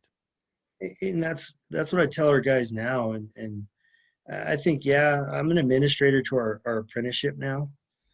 And it, I think the most effective part in my job, to be honest with you, is playing counselor, Mhm. because that work ethic was still instilled in me. I had some older brothers that worked their asses off. I had a really good mentor, Josh Henderson, who I don't know why, but he just took a liking to me and my brother at a young age. Here he is, a All-American in college. For all I know, looking back on it, we were a college assignment of his. He's an All-American linebacker in college. Dudes want to be like him and women want to be with him. And here he is picking up these two poor kids from South Montana, take them to church and show them something good. But he showed us hard work, man. Yeah. And by the time I was 14, his summer job, he'd come home and hang garage doors for his uncle. And my brother got dibs because he's older. So my brother got to go hang doors. He's coming home with cash every day. And I'm like, man, I want some of that. I want a slice of that pie, And I was hoping Josh would maybe create some type of rotation, but no, I got Dave. I'm good. Well, finally one day I could kind of hear it in Dave's voice the night before that he wasn't gonna be willing to work the next day. I pretty much slept in work clothes, dude, because I knew I was next batter up. And Josh is trying to wake Dave up and get him out of bed. And Dave ain't having it. I'm sick. I'm tired. Boom. And so I jumped out of that bed and I stole his job. He never looked back at Dave. And I mean, we started off at barely getting 2 doors done a day. And he says, hey, once you figure these things out, we'll take you from 15 to $25 a door. And I was like, copy. So he's paying me piecework, get it done and go. What better way to incentivize, So before you knew it, we're doing 4 doors a day. I'm 14 years old. I'm getting $100 a day, we're doing 5 days a week. That's awesome. $2,000 a month, man, at 14 years old. That is and dope. I'm talking sweating, Yeah. I'm 215, 220 pounds, strong as an ox at 14. He's an All-American linebacker. We got shit done, dude. Yeah. So, yeah. I mean, we had a Bon Jovi CD stuck in this old CD player that wouldn't eject itself. So Slippery When Wet just played over and over and over. And that's all we ever heard, man. I know every word to every song on that CD. Had to be Bon Jovi too. Oh. Had to be, man. Had to be. Yeah, hard work, man. It wins every time. It's not a secret formula. It's not, look around you, look at your peers, look at how fast they're moving and move faster. Mm-hmm. Look at how invested they are in their tooling, invest more. Look at how some of their memorization techniques and different strategies that they're using to learn quickly, and times it by 2. Yeah. And it'll pay off. There's no Just doubt about it. Just like The Rock says, it's just another cliche quote, but be the hardest worker in the room. So the reason they say these things is because they're real. That's an example of it being real. It's be the hardest worker in the room and watch what opportunity comes your way. Yeah. Hard work wins, and there's an attraction to it, and people will flock to it. And I got a buddy of mine, Johnny. So on that distribution crew that I showed up to, mind you, it's one thing to figure out how to dig a hole and use a jackhammer and spade a spoon. That's one thing. No big deal. There's some good bucket techniques and things, but the strategy can only go so far. And I pretty much had it figured out after about a week. I know there's some grunts out there that would dispute that, but I'm a pretty decent hole digger. Yeah.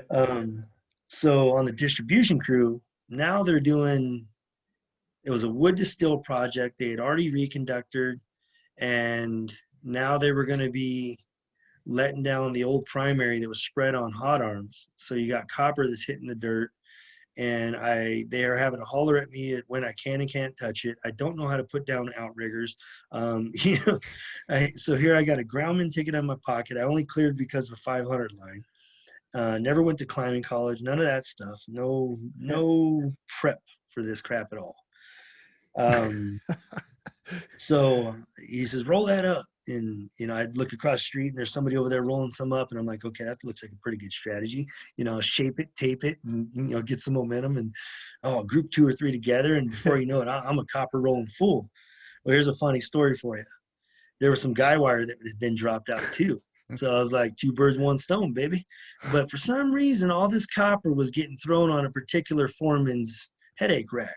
And I'm talking thousands of pounds of copper. So, it's awesome. So I mix in my guy wire with this copper and I throw it up there on that headache rack. Oh, Holy hell, dude, I got my ass chewed. What Oh, kind of idiot puts guy wire in with copper, this, that, and the other? I'm like, did I do something wrong? Yeah, you idiot. I said, what did I do wrong? He says, you see that gray stuff? Yeah, that's not worth anything. You see that green stuff? Yeah, that's gold. I got it, 10-4. I pulled it back out, unraveled it, removed the guy wire, threw it back up. It's just funny the level of ignorance that I had at the time. I And just but don't once know. again, That's just awesome. moved quickly, Yeah. moved quickly. Yeah. And but at that time, it's like what Denzel says: it don't confuse movement with progress. Yeah. I had a lot of movement, not a lot of A progress. lot of backwards movement. Yes, oh yeah, they were having to undo all kinds of stuff. But the guys on that crew, Larry Hopkins from Louisiana, Vinny Legier from your neck of the woods, and Johnny Yorchek.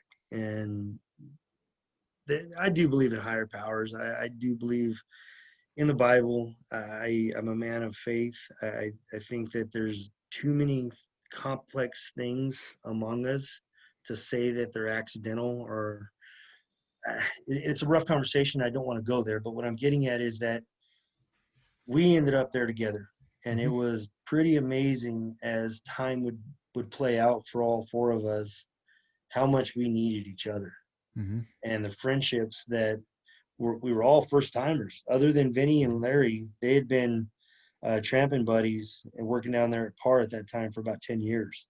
And Vinny rode shotgun with Larry, and they had the buddy system and just long-standing, stable Par hands. Yeah. And so they weren't the high-speed crew. They weren't the alpha male bravado crap. They were the slow and steady, and nothing bad really happens around them. And that's who I got to learn from. Perfect. Perfect. And Usually good. They're usually good teachers.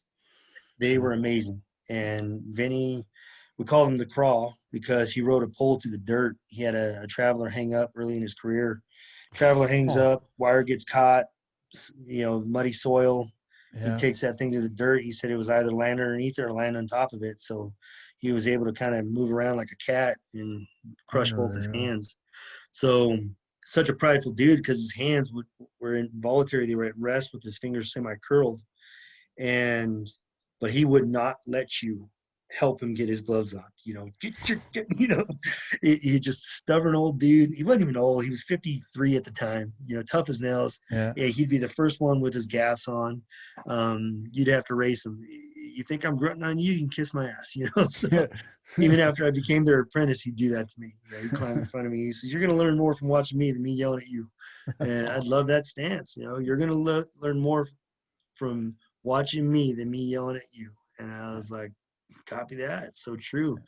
And so anyways, as time would have it, the relationships that were formed out of that crew and just some of the hospitalities that I experienced in line work, because I wasn't exactly commutable. I'm basically 200 miles from the house at this point. It wasn't like I work with people all the time. Here I am working with a man from Louisiana and a guy from Canada, right? Hmm. But nonetheless, none of us were going to be in our own beds that night. We were all living somewhere remotely. So for me, then in the San Diego area, trying to find a Roach Motel room for $100 a night, we're only working 5/8. A good portion of my checks go to my hotel room. A guy in the yard from Utah, Curtis Page, he kind of notices what's going on. He's working for the other crews, and this why people recognize hard work, man. They Hmm. do. These guys hardly know me. They just know that I'm the first one in the yard in the morning. I'm the dirtiest one leaving. And so at this time, I got no skill set. I'm still learning the trade, but I'm fitting in pretty good with the guys. And Curtis says, "Hey, I hear you're hoteling it." And I said, "Yeah. I'm staying over here at the Motel 8. Where are you staying?" He says, "In my mobile mansion at the trailer park across the road." And I was like, "Right on, yeah, that's cool." He says, "Hey, man, I got a 40-foot travel trailer. My family's back at home. And honestly, I'm pretty damn bored. You seem like a cool dude. Why don't you come over for a barbecue, check things out?" And like, "Yeah, I'll do that." Kind of blew him off a little bit, and just like, that hospitality was strange to me, and Yeah. and that hospitality exists elsewhere in this world, and I wasn't accustomed to it because I didn't see a lot of that growing up, right? So I'm always thinking like, what's this dude's angle? Yeah. And so anyway, finally go have, me and Curtis barbecue one night, have a couple beers with each other, get to know each other. He says, "Hey, I got 4 empty beds in there, man." He says, "You're spending $300-400 a week, at that hotel room." And he says, "You don't have half the accommodations you'd have here. Hang out here." And I said, "Yeah, well, that kind of sounds cool. What would you charge?" He says, "You don't need to pay me nothing." And I said, "I'm going to pay you something." He says, "That's not necessary. I said, I make a lot more money than you, and you ain't going to cost me anything but living here." Well, son of a bitch, so I kind of moved in, and I stayed with Curtis, and every payday I try to sneak him $200 or $300 on the counter. I'd find that same $200 or $300 in my center console next week. He would never take a dime from me, man. And then when Curtis finally says, "Okay, I'm going to head to Par over in Redlands," this is coming from San Diego because he wanted to get closer to the house. Johnny, my buddy on the crew, he says, "Hey, I got a guest bedroom, come stay with me." And Awesome. his wife, just super submissive Hispanic woman, just cook us up something every night. We'd sit there and drink beer and watch South Park and have some good home cooking instead of me rotting in a hotel Oh room man, that's the obsessing over best. my nuts. That's the So best. you see hospitality like that, and that's where I hear guys say bullshit like the brotherhood doesn't exist, this, that, and the other. Don't force your jaded experiences where somebody screwed you over, Mm-hmm. you know, and don't impose those on our younger guys, man. And Yeah. let them learn for themselves. Don't plant that seed. Treat them how to be cautious. Treat them how not to be taken advantage of, Yeah. and don't regurgitate however you were treated that made you think like that. And I do see some shitty behaviors out there, but I think there's more testimonies of how the brotherhood's still very, very alive and well. And I And think there's a camaraderie. don't take one shitty experience and base your whole life off of that, and No, like you said, get super jaded over one or two things that may have happened. Like you could also look inward on a situation like that and go, you know what, like maybe I got to do some self-evaluation because maybe it wasn't all this other person's fault. bingo. Maybe I took the whole situation out of context Yeah. and it's actually me. So yeah, I agree with you. No, I agree with you on that one, and that's called introspect. Just taking a moment. Who am I to other people? And that's just me sleeping in Johnny's guest bedroom on an air mattress. What kind of guest am I being right now? Am I too loud? Am I keeping his kids up? Am I drinking too much beer? Am I, not cleaning up after myself? Did I not put the toilet seat down for his wife? Did I, all those different conscientious uh, considerations are important, and they do affect how other people treat you and what other people feel they're allowed to do to you, Mhm. and also the circumstances and how advanced you allow them to get. Like you're saying, what role did I play in allowing that to happen? Yeah. And that's a good question to ask yourself. It really is. That's just part of just ownership too, just taking that ownership. So yeah, the hospitality in the industry was amazing, and it was they had really wanted to see me succeed. And here's a funny one. I was grunting for them for about a year and a half, and it came time for an application wave at the Cal Nevada JATC.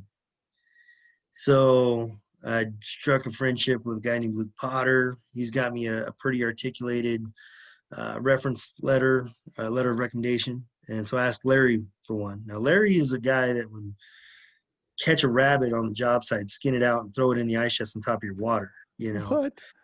I mean, he'd make you rabbit stew with the meat and then wear it as a keychain the next day. He was one of those guys. So when I asked him for a letter of recommendation, he hands me back this handwritten letter, and it says, and they called me Dune at the time, and he says, "Dune has 4 big brothers that is IBEW electrician narrowbacks."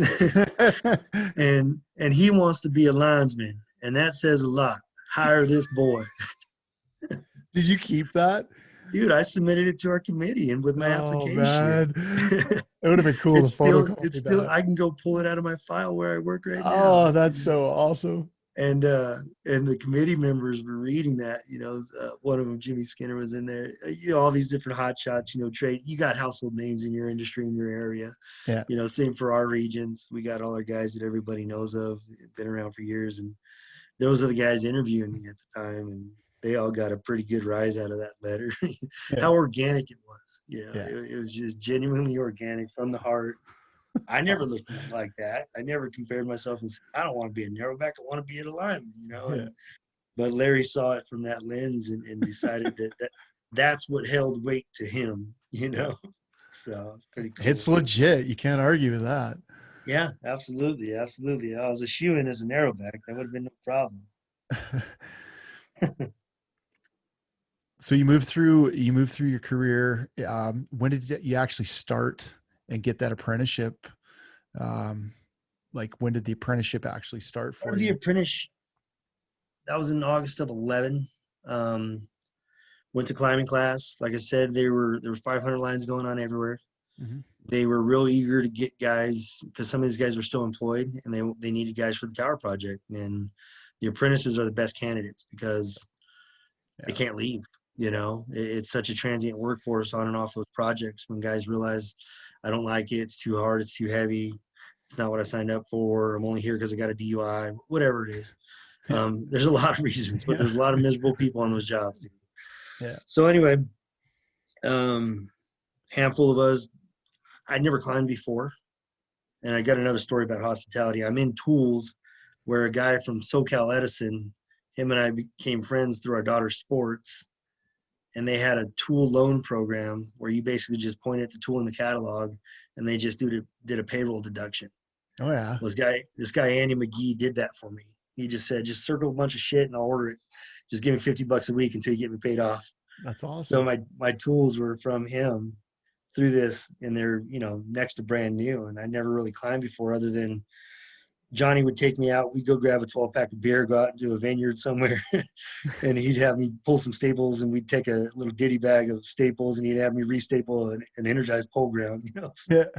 That's awesome. Um, but he's like, "You're gonna be fine. I'm not nervous about you." He's like, "Let's go drink more beer." So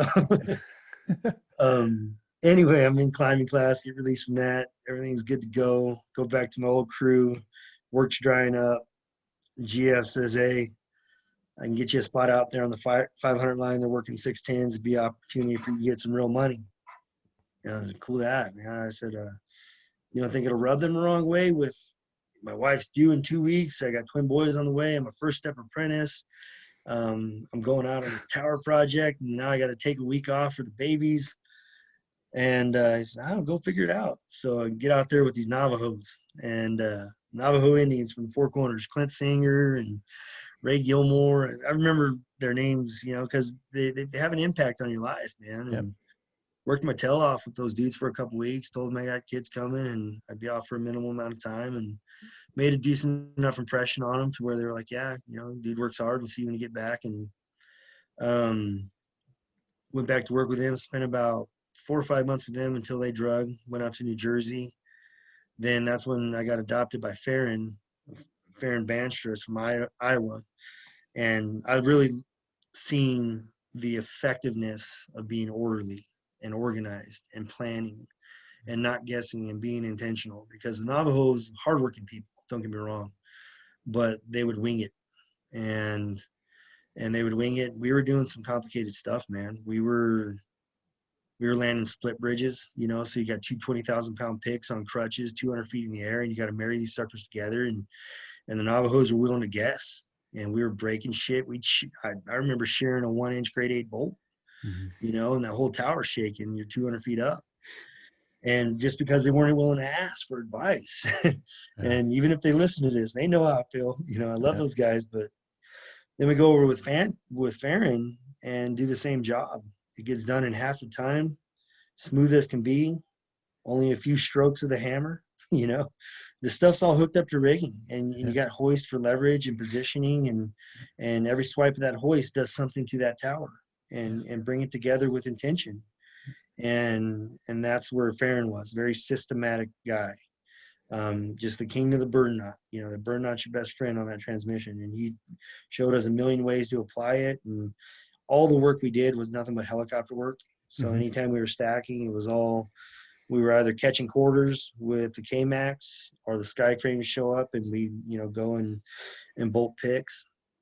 Well, we knew that obviously if you erect enough towers, eventually wires coming, right? So um, Farron says, hey, you guys keep busting ass, I'm going to get you on the dead end boards. And we're like, yeah, right. You know, at that time on our contract, it was basically triple time.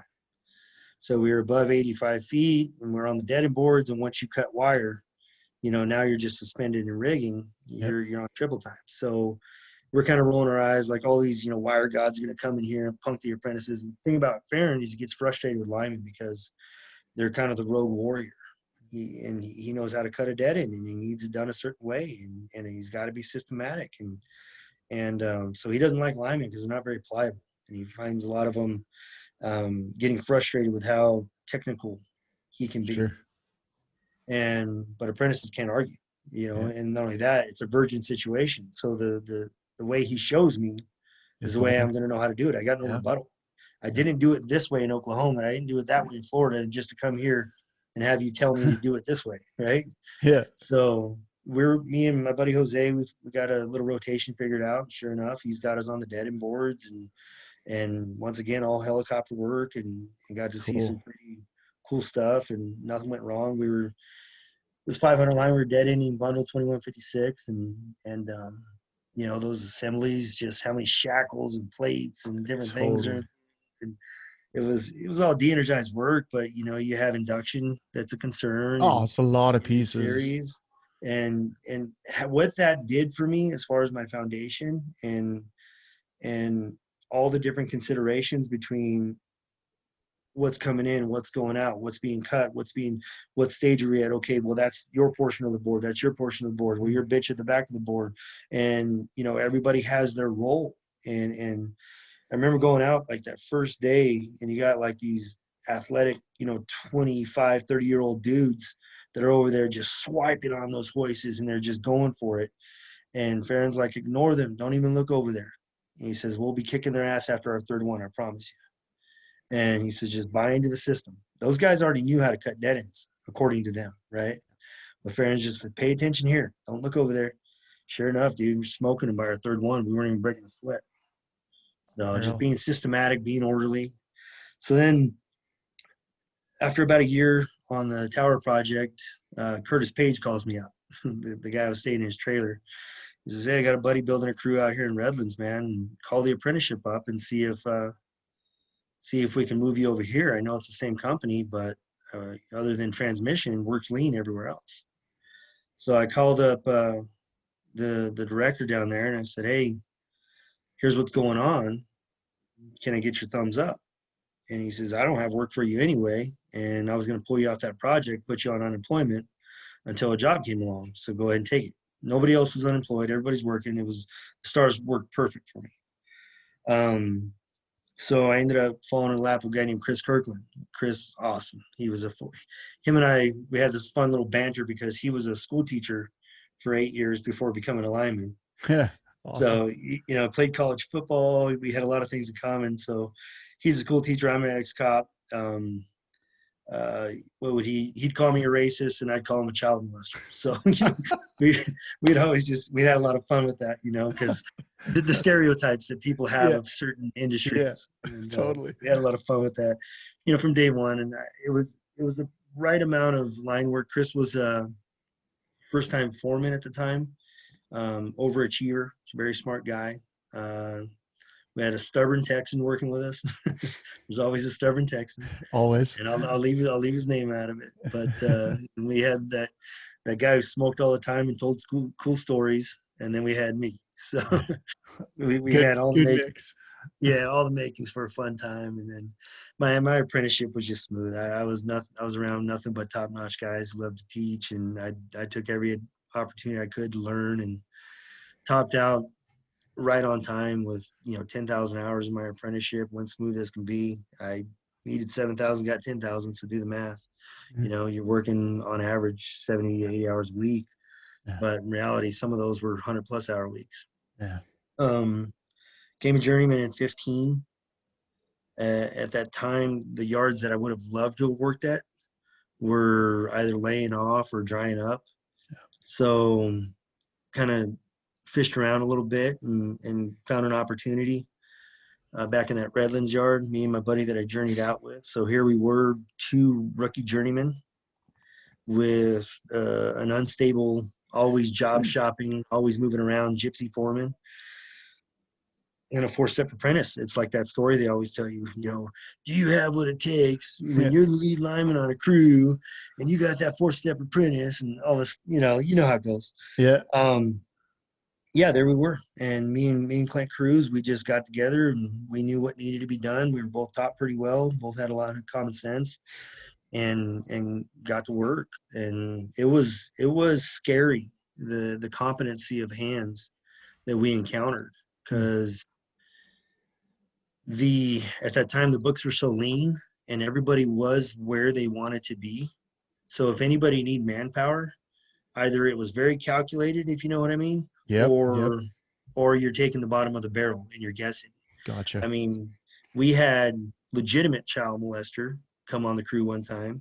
We had dudes that were spun out of their wits telling us that our poles are cracked lineal because there's a freeway in it. We went through 8 linemen in 6 months, man. Wow. And it was just a wicked turnover. And here we were as rookie journeymen, but nothing bad happened. I mean, we got through a good amount of work every day. We put out a good product. And this is where I'll lean on communication. Communication, Mm-hmm. man, it's key. It's Mm-hmm. key. Some of my demons that were haunting me from my time alone earlier, when I was going through the career transition and stuff, they were Mm-hmm. still with me. Don't get me wrong. Yeah. And here I was, 5 years later, something bad happens one night, and my knuckles are filleted open and probably broken, but we got a Sunday pole. Yeah. And I don't go to bed till 4 a.m.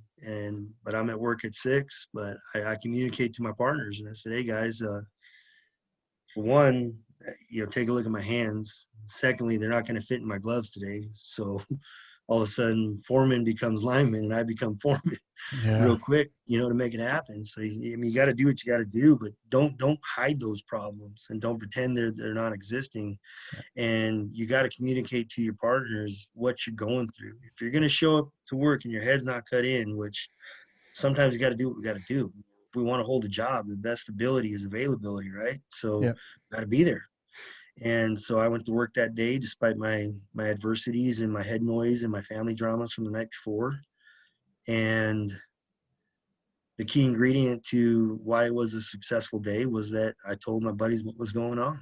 Yeah. And they said, all right, we got to boom up personally to make up for your absence, whatever that may be. And we got to fix it. And we got to get through it. But had I just snagged some bigger gloves, to try and squeeze into and try to get to the day, something bad would have happened. I guarantee it. Yeah. And, but not being prideful or egotistical and being willing to throw it out there what the hell is going on and Well, trusting the fact life that just becomes like life is just life, and that you can't have a good day every day for your entire life, right? Like there's the bad and amen, the good, right? And like bingo. you said, you're not throwing away a career or a job opportunity or whatever because you had an incident of some sort one day and you're not Sure. having a good day. Like it's just so, like you said, communicating that is so important, and vice versa. Like if you notice somebody that seems a little off, say something to them, because maybe that's the thing that, don't be afraid to say something to them. They may Yes. get pissed off at you and embarrassed or Yeah. whatever, but that's just part of, like, have a bigger set and ask them. Well, But what I would encourage linemen to do, and I think why guys are so gun shy to share their conflicts or their dramas, is because they're afraid what linemen are going to do with that information mm, and who they're going to repeat it to and mhm, how they're going to gossip or judge. for I sure. mean, we live in a funky utopian, a fictional utopia Mhm, that we see on social media. And I mean, I've seen guys that had the perfect family and business owner, tall, dark, and handsome, gorgeous wife, yeah, eat a gun. yeah, They've literally killed themselves, and that's what I think. Where guys are very reserved to share sensitive information or share what they're going through, and just lean on the brothers to get them through it. And so I'd encourage guys out there that are listening is that to honor a secret. And if somebody gives you sensitive information that he told to you in a trusting fashion, don't abuse that trust. And, Dave always says it. It's trust is earned in droplets and poured out in buckets. And I really love that. And it's so true, man. It takes a lot to earn someone's trust, but man, you can forfeit it if you abuse some sensitive information about a friend. So, be that mature guy, and don't put guys in a position where they have to paint a picture of that Facebook utopia that creates such a dangerous comparison to the rest of the world, and offers this image that nobody has problems or nobody has conflict, because that is such a fictional world, man.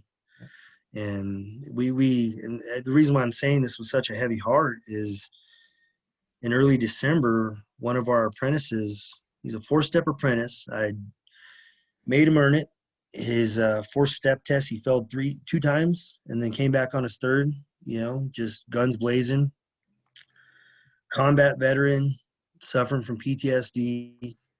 He was going through one hell of a divorce/custody battle, dating a new girl and trying to entertain her, and trying to manage his apprenticeship at the same time. And he had posted something on Facebook, and I knew the dude was kind of in a dark place. And we have a gentleman on our program who's an ex-Ranger, and I was like, okay, I'll hook him up with JB and get these guys talking, and maybe, they can they're going to speak the same language. I've never been in, combat on foreign soil, and, they have, so they're going to be speaking the same language, and maybe not, their pride will allow them to speak. Well, I did that on a Saturday where I gave JB Nick's number. Monday night, Nick killed himself. And here he is, 32 years old, 2 children, 9 and 7 years old. GoFundMe's still up if you got any guys that, it's Nicholas Buscemi, Busci or Cemi. But, he had a lot to look forward to, man. 2 beautiful kids. He's halfway through his apprenticeship. He's a veteran. He's got some history that not everybody else has. He's got a beautiful girlfriend that he's dating right now. And then whatever weighed so heavy on him that night that, he decided to take his own life. I don't know. So it's, and I know, he had reached out on social media, and that's where I kind of got the indication that he was going through it. And it was kind of a drawn out rant. And I could tell he might have been a little bit intoxicated. And, but I didn't really catch him on the back end like I should have, and just maybe said, hey, maybe we could talk sometime or something. But I just encourage guys to try and detect that and look for it in your buddies, because, there's no rewind button. So, but anyway, sorry to get so heavy there, but that's where Dude, it's important. That's why we're doing this. That's thanks for sharing that there, because like I said before, that not the only one. He's not the only guy going through that. So that what you just shared right now might help save somebody else. So yeah, make that phone call when you're in that position at 2 or 3 a.m. and you've been a little bit heavy on the bottle or something, and you don't want to bug somebody, bug them anyway. And I'd strongly encourage it. Blow up that phone, make them answer. Yeah. And it's either that or find yourself in a place like Nick. So yeah. Poison. I've had you for a couple hours now. There's a couple more topics I want to talk about before we wind down. I want to talk about what you're into now with regards to the apprenticeship program. Okay. We've talked a lot about, we've shared a lot of good stuff for the young guys and apprentices, which is awesome. I like to do that on every episode. We've touched on a lot of things, which is cool. And then also what you got going on with Line 11 and the foundation that you mentioned. Sorry, what is the foundation there that you just posted for? Warrior Angels Foundation. Warrior Angels, sorry. Yeah. So I want to talk about that a little bit too. So wherever you want to lead into, let's chat. Yeah. All right. I think, so I'll kind of pick up where I left off, but I'll give it more of a Reader's Digest version. I told you I'm a little long-winded, so all good. right on. So it's been a couple years, 2, 3, about 3.5 years working as a journeyman. And the way I felt about my journey, like at that position where me and Clinton had just topped out, we shouldn't be terminating journeyman linemen every day. I need to get around better people. I need to get in a better, more challenging yard. Iron sharpens iron. And if you're just hanging out, 100%. like I said, I'd rather be that medium fish in the biggest, baddest of oceans than to be that big ass fish in that locally, man-made pond. Because it's a fictional reality. So anyway, I would always pursue old buddies of mine, old linemen of mine, and then I'm like, okay, cool. I'm learning again. I'm getting challenged again. And I'm a legitimate opinion at the table now. And guys, I have good ideas and they have good ideas. And we have this synergistic effect, right? And if I went on a crew of great guys, I want to make it better, right? Yeah. I don't want to bring it down. I don't want to slow it down. I want to complement it. That's my whole objective. That's synergy. And I wrote down the definition of synergy for you, and just because it's so critical to me. And it's let me find it here, but because one of the questions is Synergy is important for line work. Like that's part of like developing chemistry and it's an important part of. You're There you go. literally right down here. That's awesome. Yeah. That's awesome. Yeah, crew chemistry is huge. I mean, one guy can make or break it. You can, things are firing on all cylinders. Boom, you're beautiful. You take that guy away, and everything goes to shit. Yeah. Or everything's going real shitty, and you insert the right guy, the right component. Boom, you got yourself the perfect cocktail, don't you? But synergy is cooperation of two or more persons to produce a combined effect greater than their separate parts. And it's one of the 7 habits of highly effective people, and that's out of a Stephen Covey book that apparently was written in the late 80s. I thought I had some modern discovery, but anyway, so I'm on this the 60 pole crew out there in the Metro West, which is kind of one of the busier areas to work, and it's known for hellacious poles. And these poles are anywhere from bare bones, you're looking at 4 circuits, and all the way up to 8, 9. I think the most we did out there. And at this point, I felt like my game was pretty good just about everywhere. I'd done some good transmission, like I hadn't barehanded. That's always something that I wanted to do. It's just that's going to take time and intention, which I know that you're getting after it now these days. But my distribution game was solid, whether it was on the property line or if it was curbside or it was rural. I didn't care. I was pretty well dialed in, pole changeouts, reconductors, things like that. I could pretty much do it. Sticking game was decent from, there's a lot of 33 kV out here, and we could only glove up to 21. But I needed to go do some 60 pole work. So my buddy Nacho's out there with some old buddies of mine and a couple guys I didn't know, and they had a spot available. So I made my way out to them. And hell, the groundman at the time, who's an apprentice in the program right now, taught me how to frame. Those poles are so damn busy, man, and there's a lot of different adjustments to your typical distribution spec, and a lot of good strategies and the order of events and how you want to frame, and to not get things out of order so you wind up undoing, right? Yeah. You spend, like, back to my first days as a grunt, you spend a lot of time undoing that guy's work in order to manage that learning curve, and that's where we got to be patient. Yep. Well, anyway, pretty quick study with those guys. We had some really good polls, man, some really challenging jobs, a lot of fun. Just the most synergy I've ever experienced. One other crew I felt that with, and that was Joe Quintana, Danny Mendez, and Jay Kleinbach. It didn't feel like work, brother. It did not feel like work, and our families said the same thing. It didn't feel like work. When I knew you guys were with each other, it was all good. But out there with those boys in LA, Nacho and Mario and Terry and all these guys, and the other crew was amazing too. So you had a group of local boys and you had a group of travelers. And I've never seen such a unifying effect. Cool. But the chemistry was beautiful, man. They weren't working against each other. They weren't in a pissing contest. Mm-hmm. Hey, you finished your pull early. You're over here helping us. We finished ours early. We're over there helping you. Hey, we'll slap some grounds here. Hey, we'll take this part of the outage, whatever it was.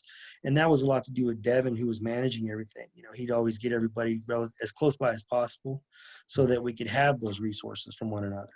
And, well, while working out there, Danny Mendez, who's nephew of the apprenticeship director, he comes on the crew, and we get to talk one night. You know, work's kind of at a low point. We're waiting on switching, and he says, "How you feeling these days? You know, career wise, and you know, how you liking this?" And I can tell it's just a loaded question, and it's kind of leading to something. And he says, "Why haven't you been in the apprenticeship teaching, Jeannie?" And I said, "Well, why do you ask that?" He says, "Well, I know you've kind of poked your head around at it." And he says, "You know, you need to, you know, put that mouth to use, man, and get in there and start teaching at least." And I said, "I want to." I said, "I love, you know, when I'm out here and get an opportunity to, you know, show something and explain something and put it in words that everybody can understand." And he says, "Well, what about the assistant director position?" And I said, yeah, I've turned down crews. I haven't even ran crews really. You know, why am I going to jump into that? He's like, "Honestly, dude, I don't think there's anybody better for it." That's awesome. And I'm like, I don't know, man. And so it's funny because I turned down the foreman crews because I knew there were people better than me for those jobs. And this assistant director, the way the stars were lining up, I'm like, man, I could really be good at that, you know. And I knew what it entailed, and I really wasn't. It was such a huge reservation to me because I'd only been journeyed out for a few years, and you know that time on, and it is a crucial factor. That's where wisdom's developed with time on. I don't discount years of service. I do believe that a person can do 5 years once, or a person can do 1 year 5 times. So some people run in circles learning the same shit over and over again, and other people genuinely compound the knowledge and build and eventually get themselves to a pinnacle, right? Yep. And I know a lot of guys like that, and I know a lot of guys who are repeating their first year. You know, they're still living in their rookie year and they never progressed. So yes, years of experience do mean a lot if they're used properly. Mm-hmm. Anyway, went down there, met with the current assistant director, got to talking to Armando, which is Danny's uncle. You know, just picked, you know, Armando point blank, just Hispanic dude from LA, you know, wasn't going to pull no punches. You know, "Eugene, why do you want this job?" I said, "Honestly, Armando, it's a culture issue." I said, "We have a culture issue in this trade, man." And I said, "We have some things that are that are going on out here that are not healthy, they're not productive. And I'm coming to find out it's a societal problem. It has nothing to do with our local. It has nothing to do with our particular apprenticeship. It is societal. And I think if that, that in an active role as a counselor and having direct involvement in that many apprentices' lives, that I think I could genuinely play a role in helping to adjust that culture and improve on that culture." And I said, we live in a I got mine society, you know, and where we think I got mine, bitches, you know, instead of thinking, damn, I really fucked that dude over, Yep. you know, because that's how I feel about it when I screw a guy over, you know, damn it, you know, how do I make that right? But instead, guys find glory in saying I got mine, you know, and that's selfishness. I wanted it to turn on itself, and I wanted to kind of seem like the apprenticeship was being ran by the patients, so to speak. And we needed to take the asylum back from the patients. Well, And that's what you have the ability to do. This is why I like working with apprentices, is if you as an instructor, I like to call myself a coach, sure, not necessarily even an instructor or teacher. It's like you're a line coach, and what you have the ability to do is put those things back into the trade that it seems to have lost, or the things that are falling out. You have the opportunity to do that right at the ground level, and get those things back into the trade again, or impart new things into the trade. And if you just have to have a big picture view of it, right? And a yeah, long-term absolutely, mindset, right? That it yeah. isn't for tomorrow. It's a few hundred of these through, and now I've made a big difference, right? It's a marathon, not a sprint. Yeah. It genuinely is. And with that, I think something happened there for a few years. At least it was happening here in California, where SoCal Edison let us run wild. They simply said, open checkbook, build these poles. Here's how much money you can make for it. Go home and whatever. So it was piecework in a sense, right? I mean, we're getting paid 15 and going home in 7. And I think what was going on there, and I think the utility, the companies, and the hands were all implicit in this without realizing what anybody was doing there. But I think what was taking place is I think the customer was trying to gauge how long things really took, right?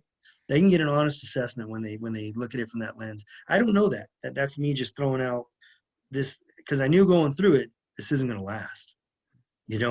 We're really playing with our cards on the table here, guys. But what we were doing at the time is we were putting our fastest guys in the most beneficial position to get the job done in the least amount of time, and we were leaving the apprentices in the dust. Yeah. And we didn't allow for any time to teach. We didn't allow for them to go in the air because we knew that would slow them down. And that created 2 or 3 years worth of apprentices that were amazing grunts, Yep. amazing grunts, but couldn't function very well in the air. So we were all implicit in that. And now those same guys are journeyman linemen with 2 to 3 years experience in teaching the apprentices down. Yeah. But they've taken away the early quit, which I think it's a good thing. And I know I'm going to lose a lot of votes saying that because the guys that I worked around, we were fast and we can get a lot of stuff done in a short period of time. And we would always find ourselves carrying a heavier load than other crews. But there's ways that you're compensated for that indirectly, and you got to look at the big picture. And, when we're the crew that's weathering the layoffs and different things, that's where we make it back. Yep. So anyway, I came in the apprenticeship shortly there. It was kind of, so when Danny's having this conversation, I got a torn tricep.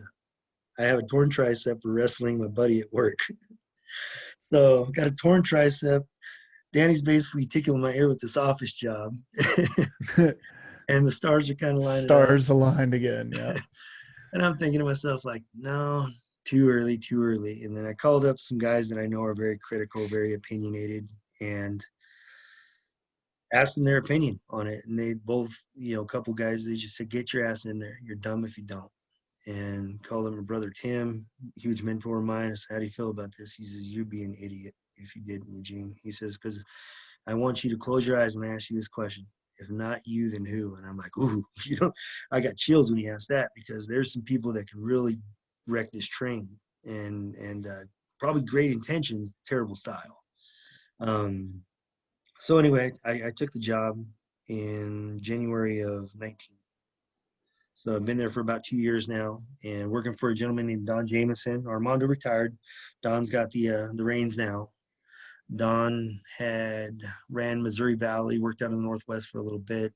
Armando had been trying to get him out here to California forever, for 18 years, Armando says. And I can tell why. The guy's just a sharp dude. And there's guys out there that know that name, and for good reason. So here he is with 40 years in the industry, 20 of it spent in apprenticeship. And here I am with a little over 10. And now I'm rookie to the apprenticeship, right? So you had two opposite ends. You had the old wise one who knew how this was done, and then we had some youth and vigor that we brought in with a little bit of local support from the guys that I know out here. And it feels like we got this beautiful community now, man. The hands in the field, they know that they can call us. We're going to keep our guys accountable. They know the expectation.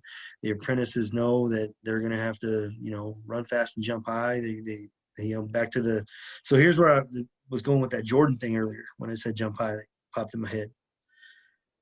At 13 years old, he was told, get the hell out of here, kid. Okay. That coach didn't know that he was telling the greatest of all time to screw off.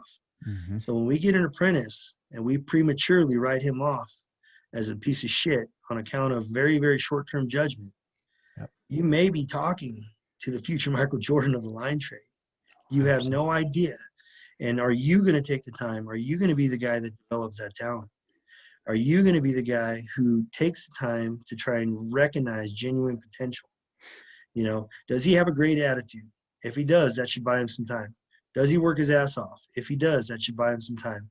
And does he learn in a reasonable amount of time? And if he does, then you got yourself something to work with there. Yep. and see what you can make that flourish into. And so, yeah, I had that conversation with guys all the time, because we're in a society where more than one half of all marriages is going to end in divorce.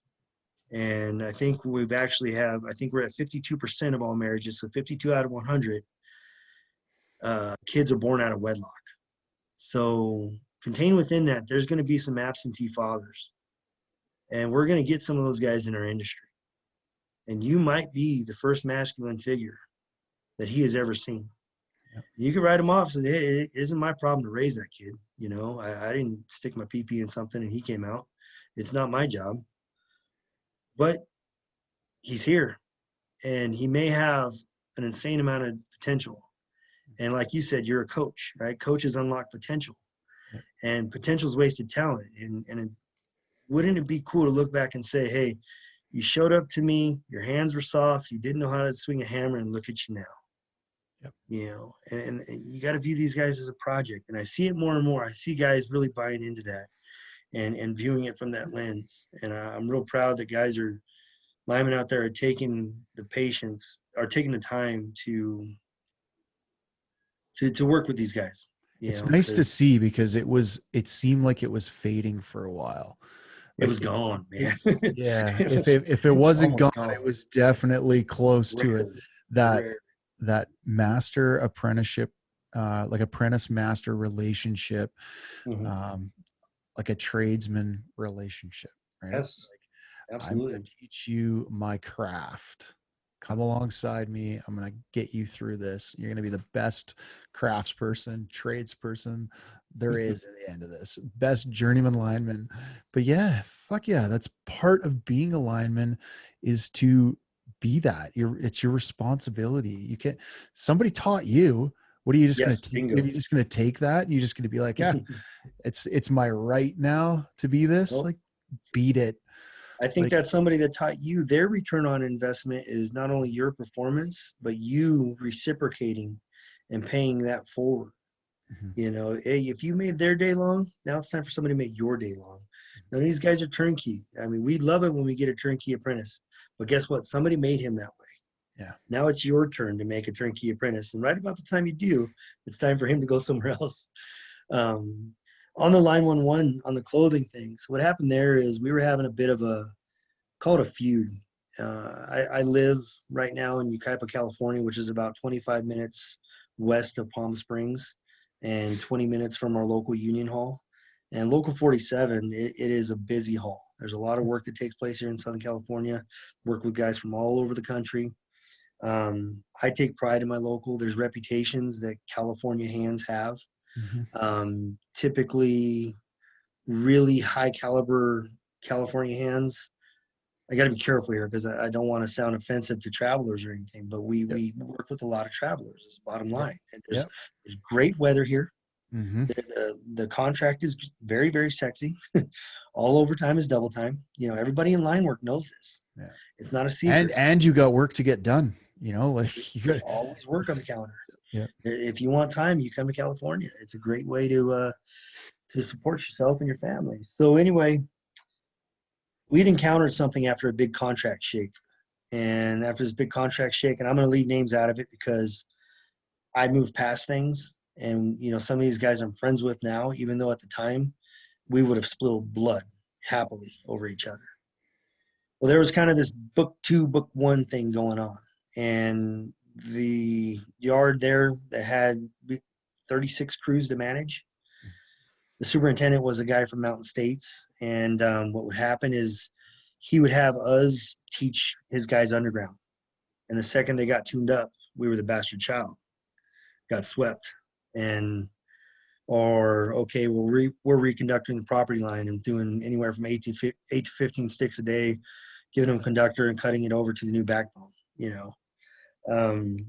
And we kind of get it, and then we'd get screwed. They get all the overtime. You know, and we're like, what the hell's going on here, man? And I'm not just talking one crew worth of guys. I'm talking 20 of us right now. You know, we're all dealing with this big contract shake. We're all trying to find our place in the world, figure this thing out. And we knew our level of ability, but there were some funky things going on, and it was obvious favoritism, and it was very toxic. And then The company had a certain safety motto where they allowed a window of time to discuss safety matters in the morning. Presented some of those issues in a very diplomatic way one morning, and directly to the safety manager and the shop steward, and just said, hey, you guys are having us run procedures on 33 kV, and my tester and my phasing said, caps off at 25 kV. And I understand square root of 3, and I get that, I'm only putting the tester on 19.9, but that's not the intent of this piece of equipment, and I'd like the right stuff, So Yeah. anyway, we were told that if we don't like working there and we were given the address where the union hall was. And it was like, you son of a bitch, I know where my union hall is. You're working out of it, asshole. So it started this big feud. Anyway, I was like, I'm going to make a statement. So I made these shirts, and my ex-wife had a cricket at home.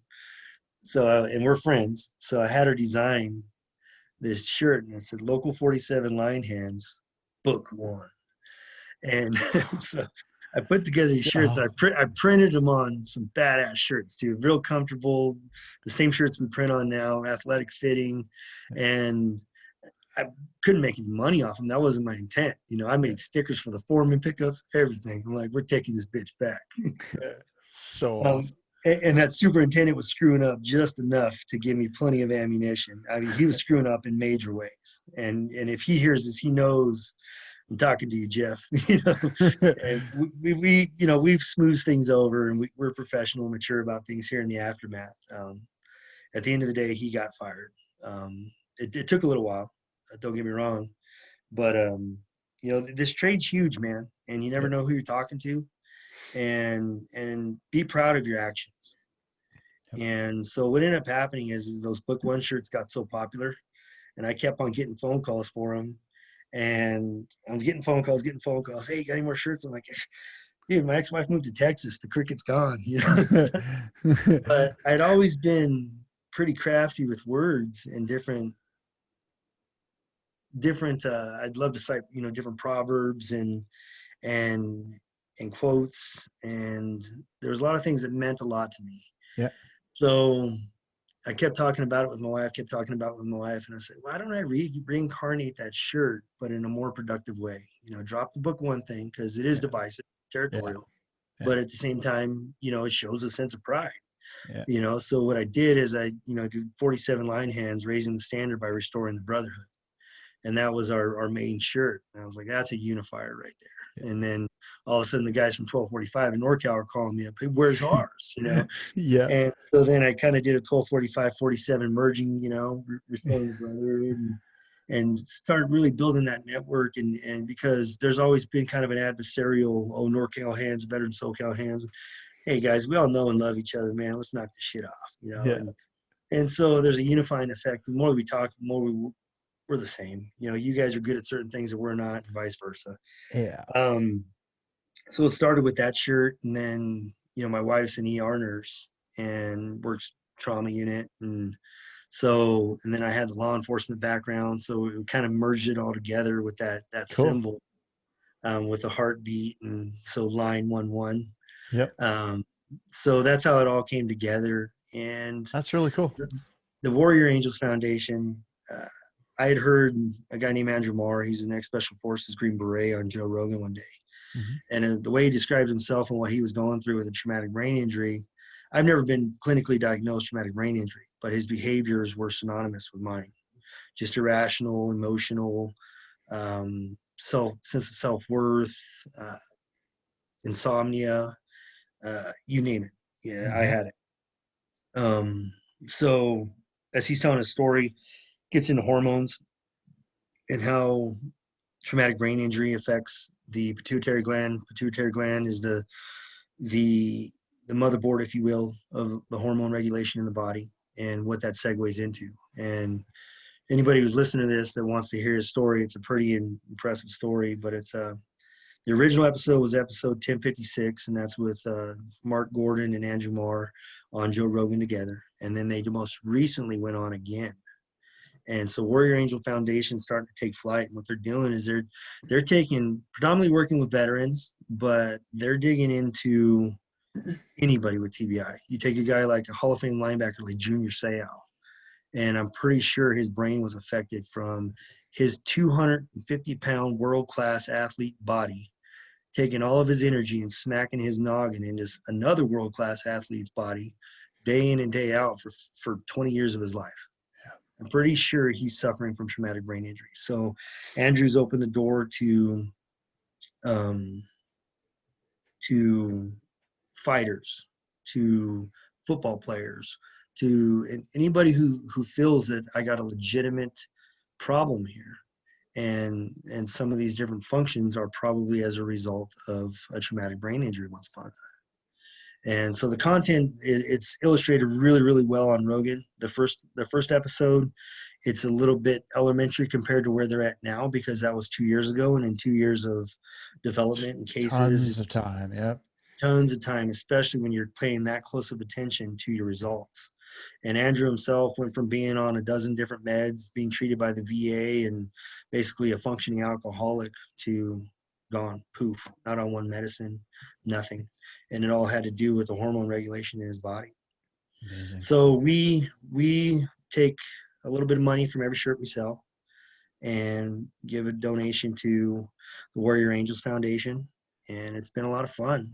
Our frequency and our volume, it comes and goes, but it's a blast. I mean, shirts are high quality, great designs, good message, anywhere from, your supporter of the thin blue line, all the way up to a patriotic message, right down to a damn good line shirt. So that's awesome. Where do people find them? Where do you go for them? On our Instagram page, it's at Line11 Clothing. And then just go to our profile, and the link is right there. Drop you right to our website. You can order directly from there. Try to ship it out super quick. Anything that's listed on there is on hand in our inventory, so we can draw right from it right here. That's It's been a lot of fun doing that. So that taking flight and seeing the volume that we've got a couple thousand shirts out there at this point. So that's so great, man. That's cool. Yeah, it's cool, and we got different things on the horizon, and it's fun to see guys, poke at us, DM us with different ideas, and hey, what I'd like to see is this, and the ideas are awesome. They're awesome. So I always encourage it, use it. It's a good little feedback loop there. That's super cool, man. It is fun. It seems like so many people are jumping into it, and it's really nice to see.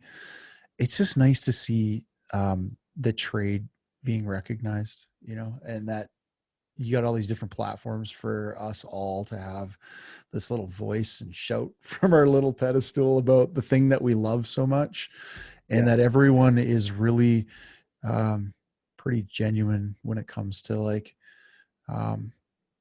just loving it and promoting it. And it's cool to see the steam pick up a little bit. Well, the steam is picked up, my friend. I could be at the river, and I always get it we'll be out at the river at a sandbar, just nothing but social recreation boating, and hundreds of people around, and they'll see my little climbing lineman sticker with a stethoscope wrapped around it on the side of the boat. And it never fails. I'll get firemen that'll come over. Oh, so you're my hero, huh? And we'll bust balls back and forth. But the reality is the job has become sexy in a way. I think law enforcement and fire, they have the badge bunnies. We have line ladies, dude. There's guys, there's girls out there that pursue it. They want themselves a slice of that pie, and it has become a very attractive industry for a lot of good reasons. And it has, put it this way, in 2010, I'd be down in a bar in San Diego as a grunt, 275 pounds, and I'm strong and I'm bulky, and I tell somebody that of course I'm a lineman, right? Even though I'm a grunt at the time, but I can't say that. Everybody's a lineman at the bar. So I'd say I'm a lineman. They're like, oh, what team do you play for? Yeah. Right. If I say I'm a lineman, they're like, oh, so you work for Edison, or are you a contractor? They know exactly what we do now. Yeah. So the cat's out of the bag. People know who we are. People know what we do. It's attractive. But don't chase the title. Don't chase the image. Make sure that you're prepared. And I'm speaking to guys that are thinking of entering the trade. Don't do it because your mommy wants you to make lots of good money. Don't do it because your daddy sponsored you through line school. Do it because you want to do it, because I'm telling you right now, it's not easy. And it's extremely challenging, extremely demanding. And from a national statistical point, the national success rate in apprenticeship is about 65%. So 2 out of 3, right? 1 out of 3 guys who actually becomes an indenture is going to get dismissed, is going to quit, is going to not succeed for some reason. The number one answer when exiting is that it's not what I thought it was. Yep. And we all know what they're saying. It was harder than I thought. That's what they're saying. Yeah. So don't underestimate the demand that this industry sets forth. It's for good reason. Don't look at a crew doing a curbside pull and say, that's what I want to do forever. There's so many other aspects to this industry that will challenge you to no end. And it requires a reasonable IQ. It requires an intelligent risk taker. We don't even call it a risk taking. I think we have the resources to manage our risk. Yeah, absolutely. It takes that. I know what you're trying to say, and it takes that adventure seeker type personality, right? That's what I was after. Yeah, that's what I was after. That extreme sports, like I love dirt biking and skydiving. Like I like that thrill. Okay, it takes that type of a person. Yeah, absolutely, bingo. And that's exactly what I was getting at. Thank you for that, Ryan. When it comes to getting into this industry, guys, it's very competitive. Certain parts of the country are more competitive than others. And we see it all the time during our interview process when guys sit in front of us and, well, why do you want to be an apprentice at Cal Nevada Apprenticeship? You guys are the best in the country. That's their answer. And it's almost unfortunately, you got this 21-year-old kid sitting in front of, and I'm not one of them. I'm just the scorekeeper in the interviews. You got all these wise men that are ball busters. And like, oh, get the fuck out of this room. If I hear that one more time today, And so I'll interrupt and I'll say, what you really mean is we have 360 days of good weather and some of the highest wages in the country. That's why you want to go through Cal Nevada. And yes, sir. That's exactly why. Please let me through the door. Just say it, dumbass. So if you really want to do this, go wherever you can.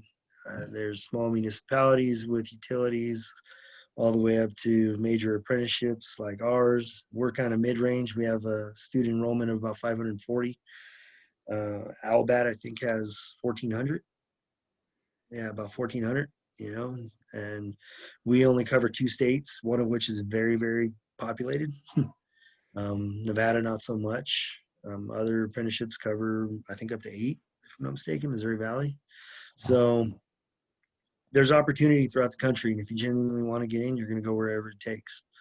A little bit of life advice: make sure your family is even more prepared for it than you are. If you're a husband and a father currently, this apprenticeship can destroy a marriage and can be hard on the kids. So make sure that you have a strategy going in how you're going to manage that adversity for your family. And if you're currently single, be picky. Be picky as you're on the road, because these first step apprentices will come in single as can be, and by the 3rd or 4th step, they're begging me to get them close to home because they knocked some girl up. And I hate to frame it like that. They knocked her up. The bottom line is they got a girl pregnant and they got a child on the way. And now that is one of the most important added variables and considerations in their life. And that ain't going away, man. It ain't going away. It might have been a one-night stand with the girl, but you just married something for life. So, be cautious and be wise, be intelligent, be mature in your decisions. And if you do wind up being a father to maybe an undesirable woman, step up, dude. Step up. Be an active role. Fight the good fight. Stay with it. But just make sure you're prepared for some of those challenges that'll present themselves, because not only do you have to go learn, you don't know how to do your job. You're showing up to learn, and you're going to get paid handsomely to do it. So learn quickly, but you have to manage the demands of work.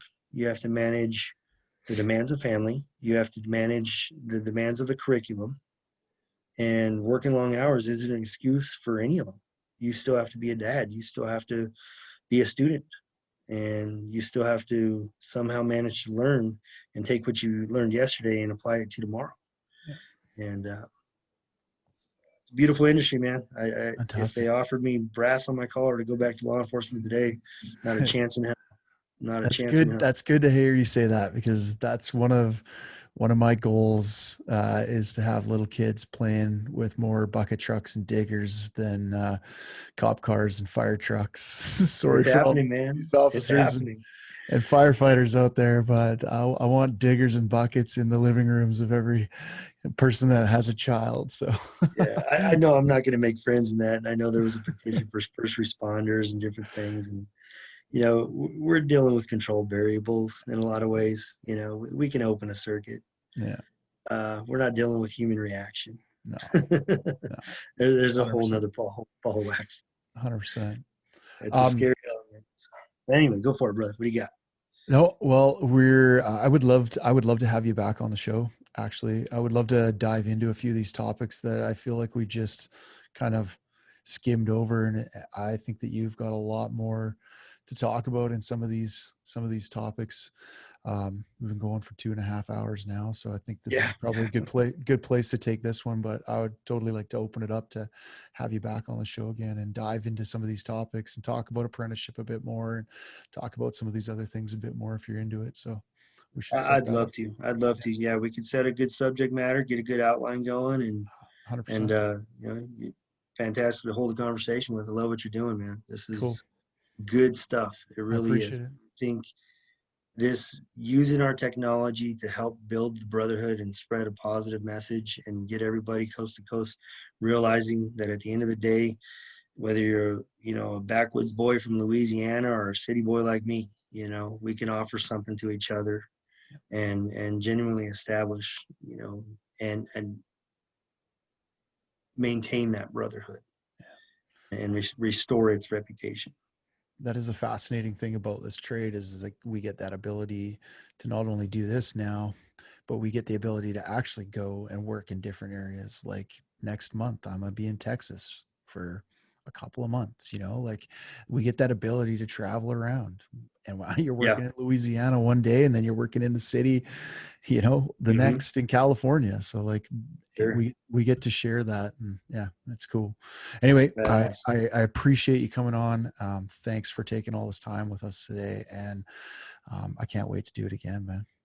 Honest to God, honest to God, man. My pleasure. I really am flattered that you had me and look forward to doing it again.